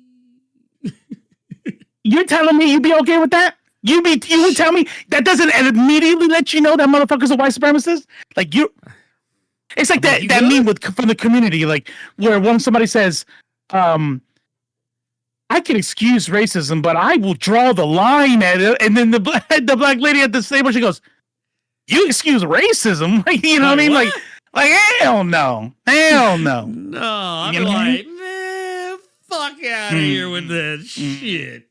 Look, at that moment, you get an immediate. Nigga, please. you immediately catch that from me. I'm not. Yes. There is no fucking way. Imagine a grown man being like, man, I don't give a fuck. If R. Kelly got out and threw a concert, I'm going. I don't see. I think he'd burn them for like pretty much nothing. Yeah, that girl knew where she was at. That was consensual.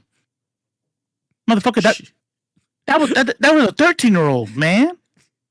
Yeah, she knew where she was at. Okay, now you know you're dealing with a pedophile.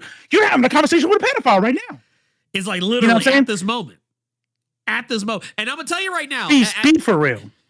like at this point, when it comes down to it, when it comes down to it, when I see that people are actively putting blinders on to ignore a problematic person just because it's easier than accepting that someone's bad. Fuck them! Fuck them up against the wall. Wear handcuffs on and crazy glue on their lips.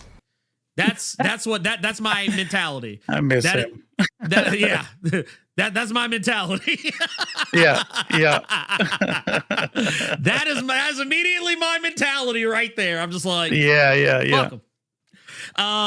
That said, you know what? I'm not gonna hold Joel. We're gonna do one last thing. Yes. Two last things actually, because we do have some super chats and stuff I want to address before we get out of here. We're gonna do our indie game rec brought to us by Elite X1 after we do this. But I just real quick shout out to Legion. 4 months of the Blerd Club Silvermine says, do you think Foggy will pop up at the end? I don't know. I'm actually kind of hoping he doesn't. I always thought that was such a weird thing in the comics. Yeah. So for those that don't know, in the comics, Foggy was killed off in the comics and just mysteriously came back to life because reasons. No explanation. No, there was a reason. It was a dumb one. Oh, okay. Okay. It was just a dumb one. But it's one of the. And if I remember correctly, I think it was during the Mark Waid run. It's like one of the few things it's like the one thing about the Mark Waid run. I'm like, like if there was a Spawn has a cool way to do it. I like that. Yeah, I like that. If he's a scroll or a scroll or a variant or some shit like to where it's like, God, I thought it was Foggy. It's not Foggy. Yeah. I'll accept a variant. I will accept a variant, but I will not accept a scroll because the rules of scrolls are so obvious that if he was a scroll, we would immediately have known the moment he died. I want to ask, but we're running short for time. But I want to be like, what are the rules? But I'll find out. Oh no! It just when they die, they turn back to normal. They turn back to their normal selves. Usually, 99.9%. Oh no! But if we see him again, if we see Foggy, the Foggy who dies, the real Foggy. Oh no! So if we see Foggy again. Oh yeah. No, I'm talking about like I'm saying like if we see him again, if it's a variant, I'll ride with that. But if it's like if someone tries to say if they try and use because they have played the Secret Invasion angle in the show already. Technically, it was for laughs, but they've already kind of hinted that Secret Invasion is very recent. If we get to that point where it's like, it turned out he was a scroll the whole time, I'm gonna be like, bullshit. I'm literally gonna say bullshit out loud. Got it. Like my eye roll will be so loud and audible, like you'll literally be able to hear the liquid that lubricates my eye sockets swish around in my fucking head. That's how hard my eyes are gonna roll. But no, we also got Gearless Mo who hits us with the 1999. Super chat says, always said if we got together and stopped spending money for one day, the economy would feel it and freak out. No, you're not wrong. It's and that's why I always try and be a part of those economic blackouts. Because sometimes you got to remind people. Sometimes you got to remind people where the real power is. Are we still shopping at Target? Is that thing still going? I still don't fuck with Target. Honestly, I will say this.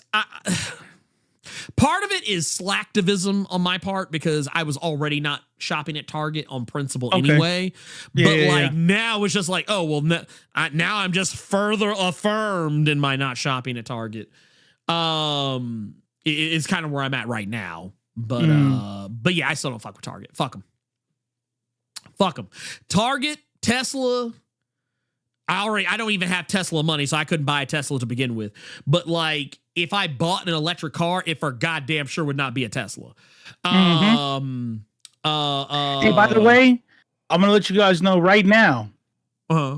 If you see a Tesla and you're just even thinking about vandalizing it, they have 360 cameras running all the time, and it's for like a vandalism, now like car theft and shit like that. So just know that. So if you were to do that, make sure you don't wear a mask, because I want you to get caught, because that's vandalism. So don't wear a mask. Don't use eggs and lemon juice. Eggs and lemon juice will really just kind of like, especially if the sun's out, immediately fuck up the entire paint. That's vandalism. That'll get you time. Yeah, that'll get you time. That'll get you like a court hearing. If they caught you. I think they that's gotta a felony. catch you. Yeah, because that's over $500. Well, I mean, that's technically only in regards to theft, right? But still, you're vandalizing something that costs over $500. So I assume that'd still be like technically a felony offense. So yeah, right. But if they had a mask on and you did it real fast and then drove off, they're never gonna know. Yeah, but I'm just putting out stuff. Don't do these things, because we do not condone. All right, that's what I just want to throw that out. And I just to Message. yeah, there you go. Elon Musk. Elon Musk. Elon Musk. I don't know why that makes me giggle the way it does. I love it. But no, we've also got Levesque the Samurai with the 5 in the super chat. Says, can't think of anything to say, but here's a 5 for support for the show. Look, that's what's up. Dude, sometimes people just be out here, man, and dude, that's crazy. Yeah, it's wild, man. Love to see it. Love to see it. Love the support, any support is warms the heart. And it's good. It's good times. It's always good times. And I guess, you know what, now that we have said all that, I know we've been really terrible about questions and whatnot. We got way off into tangents this time, and they were good tangents. But do we want to clear out these questions? We'll just be quick with them. Or we can mark these as complete. It's building up. I mean, shit. I'm never gonna get to eat. Oh, we got it. We got it. We'll be quick. No long answers. Speed run it. We're gonna speed run it. So what's gonna happen is if I start feling like long answers coming on, I can totally you just be like, hey, well, speed answer, speed. I'm like, that's it. We're done. Okay, fine. Fuck it. All right. Look, I tell you what. We'll start with let's see. This is from like February, I think. I broke the rules. We broke the rules too. Well, we're having a whole conversation in there. I know it's just questions only. Don't pull me into the conversation because I just saw that shit. Yeah, don't have no goddamn questions in the goddamn Lord. I can't resist. So don't do that to me. Don't put me in that position. That's why would you do that? That's why I'm scared to do this shit. I'm like, dude, we're quick speed run. Okay, all right, fuck it. Anyway, let's take this one here from Gearless Mo. This is from February 28. It says, greetings and salutations from my ears to yours. With the recent shakeup that is the Absolute Universe in DC and the Ultimate Universe of Marvel, who are the few takes on modernized characters that we haven't seen yet that you would love to see in their own books? I can say that one real quick. I think Ghost Rider could do with a little bit of a little bit of an update, a little bit of a facelift. Just to modernize them a little bit. Because I think kind of the core value of Ghost Rider is a little dated. Just in the sense of like it's kind of like, wow, like you think about the origin of the character, you sold your soul to save your. Okay, I guess. I mean, and not say that's a bad thing, but like maybe we could update it a little bit, maybe bring the healthcare industry into it a little bit. That's just a quick one. Okay, I would say I would like to see a deeper dive on Doctor Strange, a reimagining of Doctor Strange and Thor. I want to see a lore specific, a real Norse mythology accurate Asgard in an alternate universe. I could dig that. I'll give you this right here. We got one from Takino. Says, excuse me. Excuse me again. What's up, y'all? Daredevil Born Again so far is hype, though I wonder, do y'all think that this will lead up to eventually the MCU getting Mayor Luke Cage, like in the comics right now? I don't know if we'll get the Mayor, but I think you'll see Luke Cage. I can say that much. I don't know if we'll get Mayor Luke, but I wouldn't be against it if we did. Yeah, I'll say I have no clue. I have no idea. What about Mayor Luke? Yeah, if we'll see Mayor Luke, I don't know. Oh, we'll see. Okay, yeah. That's my quick answer. There you go. We got Portal Man here says, odd question, but I thought of this based on the Ultimates number 10 and Jason Aaron's Punisher miniseries. Should Marvel just turn the Punisher series into a war comic like Bendis and Hickman did during Secret Warriors, with Frank leading an army of anti-heroes against organizations like Hydra, AIM, or even the new Flag Smashers, since they're now led by Hydra Cap? I think you could get away with that. I think you could. Technically, it's kind of not exactly what they're doing with Punisher in the main continuity, but in that final issue of Jason Aaron's Punisher, they did do the whole like, hey, he's leading an army of people. I think you could bring that in, but maybe if you brought it back into the main continuity, I think what you should do is definitely repurpose that shit. And it honestly is going to sound crazy. Make it the wokest shit it could possibly be. Like, take that skull and make it fucking unrecognizable to people who would normally think of Punisher as some symbol of vigilante justice with a right-wing bend to it. I think that's how you do it. I think you make that shit like instead of making it like the Proud Boys, make that shit Antifa. Make it Antifa as fuck. Make it where police officers are fucking afraid of it. That's right. Blerd's giving you an olive branch out. I will say that this sounds like a question for the Blerd Cave. So remember where you're at and what you're like. A good question like in this place would be like, do you think it's problematic that they still use Punisher as a good guy? Right? Like. Leave it to the experts like Carter and Ernie here, because you're not asking me shit if you're talking about like some super comic-y shit. You know what I'm saying? I mean, comic, just not like it, just not deep. Anyways, that's my.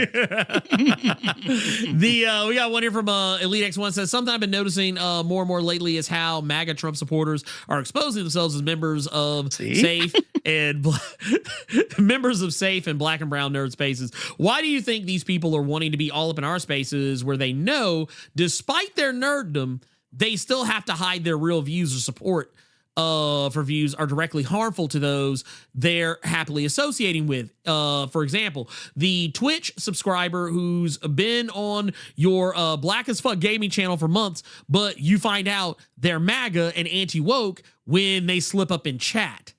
Ooh. I got you right now. And we've been saying it forever.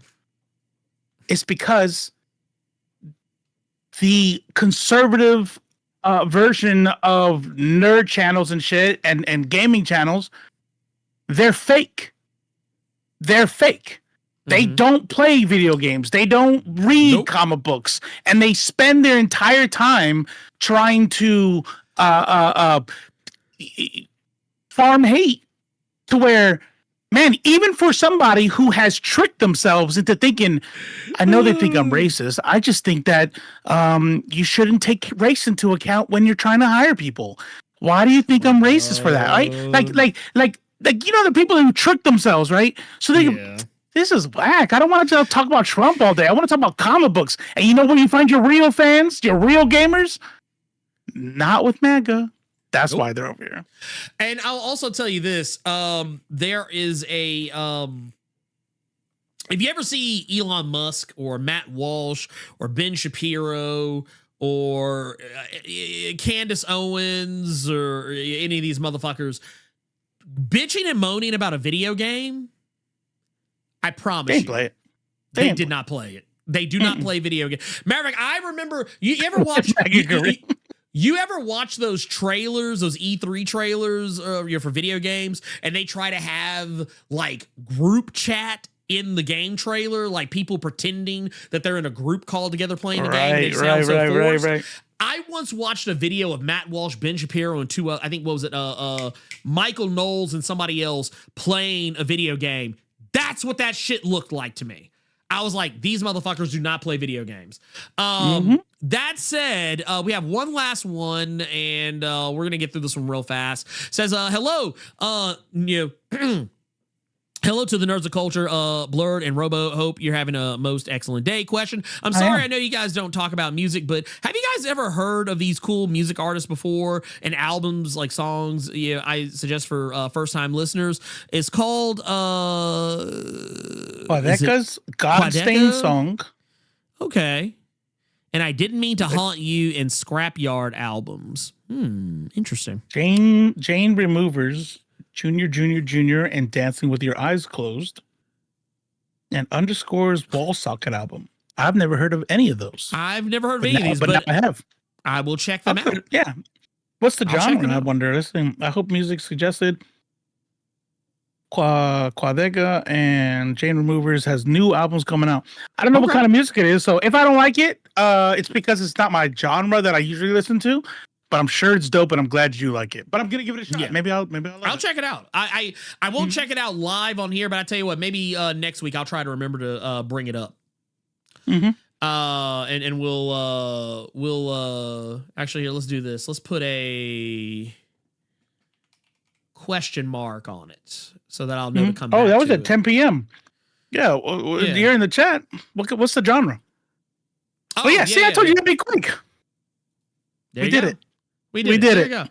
We did it. Now we're gonna because I'm fucking starving and I will probably have to sit in a line somewhere for a while to get the food that I want. We're gonna watch the Elite X1 indie game recommendation of the week. Greetings and salutations, Nerds Culture family. It's the Elite X1 with another indie game recommendation. This week's recommendation is the early access strategy RPG Cyber Knights Flashpoint by the Trace Brothers. So let's clear the air first. Cyber Knights is not XCOM, nor is it trying to be. It's a strategy RPG based on pulling off heists in a heavy cyberpunk setting. The game focuses on stealth, but is not a requirement as missions can be pulled off with guns blazing as well. Cyber Knight's characters are uniquely class-based in that base stats like strength and will affect totally different aspects of the gameplay. Also, aiding this diversity is the amazing number of skills, attribute perks, and cybernetic body implants that you can pick from as characters are leveled up. Each character has a history, faction alignment, and a number of contacts that offer helpful favors, unique merchants, and access to various black markets. There's also a home base to build and maintain, as well as weapon crafting. All taken together, and it's clear that the Trace Brothers are proven experts at crafting RPG systems. Their last game, Star Traders Frontiers, was an amazing space RPG with politics, trading, grand strategy, ship combat, and even crew combat that felt similar to Darkest Dungeon. Cyber Knight's gameplay loop is deep as you take on contracts and heists around the city with various shady figures. Most of the missions are smash and grab style contracts, but stealth and manipulation of the environment is key. To aid in that, your mercs will use their skills and abilities to disable alarms, sensors, and cameras all linked to security AI. This security AI is overseeing the maps and reporting back and forth to guards and enemies. Being detected or leaving a body in plain sight will escalate things, and once that happens, all the shit hits the fan. Enemies are relentless, and the AI, if not manipulated, will make things progressively harder for your mercs. Hacking is also an option if you have the skills. As its own minigame, hacking can help gain access to shut down security systems and grab documents worth cash. When the gunplay happens, it's similar enough to XCOM, minus the BS of bad RNG on your shots. It becomes a dance of distractions, ambushing, and outpacing the enemies, all while managing your initiative turns and usage of skills. Cyber Knight's Flashpoint has a lot going on under its hood. People would be misled by the game's lack of AAA visuals, but make no mistake that this is a worthy RPG. The Trace brothers are literally two brothers who have made quite a few successful indie games, mostly RPGs. They really know what they're doing, and I'll be the first one to say that I wish Cyberpunk 2077 had gone a similar route to this style of gameplay. But maybe that's just the tabletop RPG player in me saying that. Either way, Cybernight's Flashpoint is set to leave early access later this year, and the brothers are update fiends. We've seen 5+ updates in just the last 2 weeks alone. At currently $30, Cybernight's Flashpoint is an indie RPG goodness worthy of your attention. Go wishlist it today on Steam. Awesome. So there you have it. Cybernight's Flashpoint. You should go check it out. I have not checked it out yet myself personally. Looks dope. At least Looks dope. I haven't got a chance to really mess with anything quite like it. I think the only game I've actually played recently is Raven's Watch. And that was only because everyone was out of town and I was the only one home. I'm taking an art course, and if I'm not doing an art course, I'm playing Marvel Rivals, like one or the other. If I'm not working on content, I am drawing. Or editing your videos. Yeah, or editing. Yeah, that too. That too. There's also that. But that said, I think that's the show. I think that's the show. I am gonna be live tomorrow. I think I've been fairly consistent. Like soon, the jokes about whether or not I'm streaming or not, I think I'm gonna outrun them. Maybe some Fridays I haven't, but catch me tomorrow, 8:00. It'll be the links should be, well, first off, if you're on the YouTube side of things, links will be in the description. They should also be in the chat now. Over on both the Twitch. Yeah, over on the Twitch and YouTube side. And yeah, I don't have anything else. One quick thing. Sorry, it's not on the Twitch side because I didn't have it open, but I dropped the link in the chat. And I was going to wait for right now because I don't want to prolong the conversation further. Mm-hmm. If you happen to be listening to this right now, and you're one of the kind of people that are like, man, I don't know. I don't know about that trans stuff or whatever. This video right here is put out by Illuminati. And it lets you know that if you need a self-serving reason, because I mean, I don't know that it's always bad that you need one, but if you need an extra push, this is a good video to watch to let you know how transphobia hurts Black women. And it's not, and you should care. Even if you're not trans and you don't know anybody trans, you should still care. That's all I have to say about that. Yes. There's no notes on that video. It's literally what you need to be taking a look at. And I'll also say this too. If you've never heard of Illuminati, then you're welcome. You'll be glad you did. Oddly enough, there was also another video. Khadijah and Boa, they put out a video, I think today, kind of also talking about some trans issues. It was more pertaining to that woman who wanted to make like an all-female only gym. And then was originally open to the idea of trans people being welcome there, and then recently decided no. So they did a video about that, and it had some really good takes in it. It was kind of one of those things where they were trying to break it down from a perspective where you can kind of see where everybody's coming from, and also know maybe why some people might be ignorant to certain things versus others. But also at the same time, I'm sorry, I was just answering Elite. It's not on the server. Gotcha. I could put it there. Yeah. Do your thing. That said, I'm gonna I think the best comics this week is out right now. You should totally go check it out. Go show that video some love. I put a lot of work and energy into it. And also a talk that I had with Joe Casey. about Weapon X-Men number 2, which, spoiler alert, I will be talking to him again about Weapon X-Men number 3. And I believe Robo has my X-Men videos. Yeah, X-Man Hunt and Uncanny X-Men 12. Yeah, Uncanny X-Men number 12. So be on the lookout for those probably sometime later this weekend. Give or take. So yeah, just keep your eyes peeled. Things will be happening. I have been kind of taking a little bit of a back seat on editing a lot of shit just because yeah, one does not simply make a comic and also edit 4 or 5 videos a week. It just does not happen. So yeah. Anyway, with that said, I will see you guys Saturday. And maybe next week, because I have some other stuff planned interview wise. We'll see what happens with that.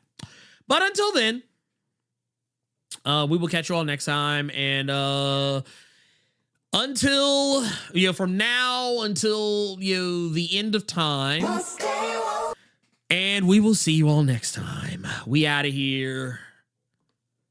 Peace.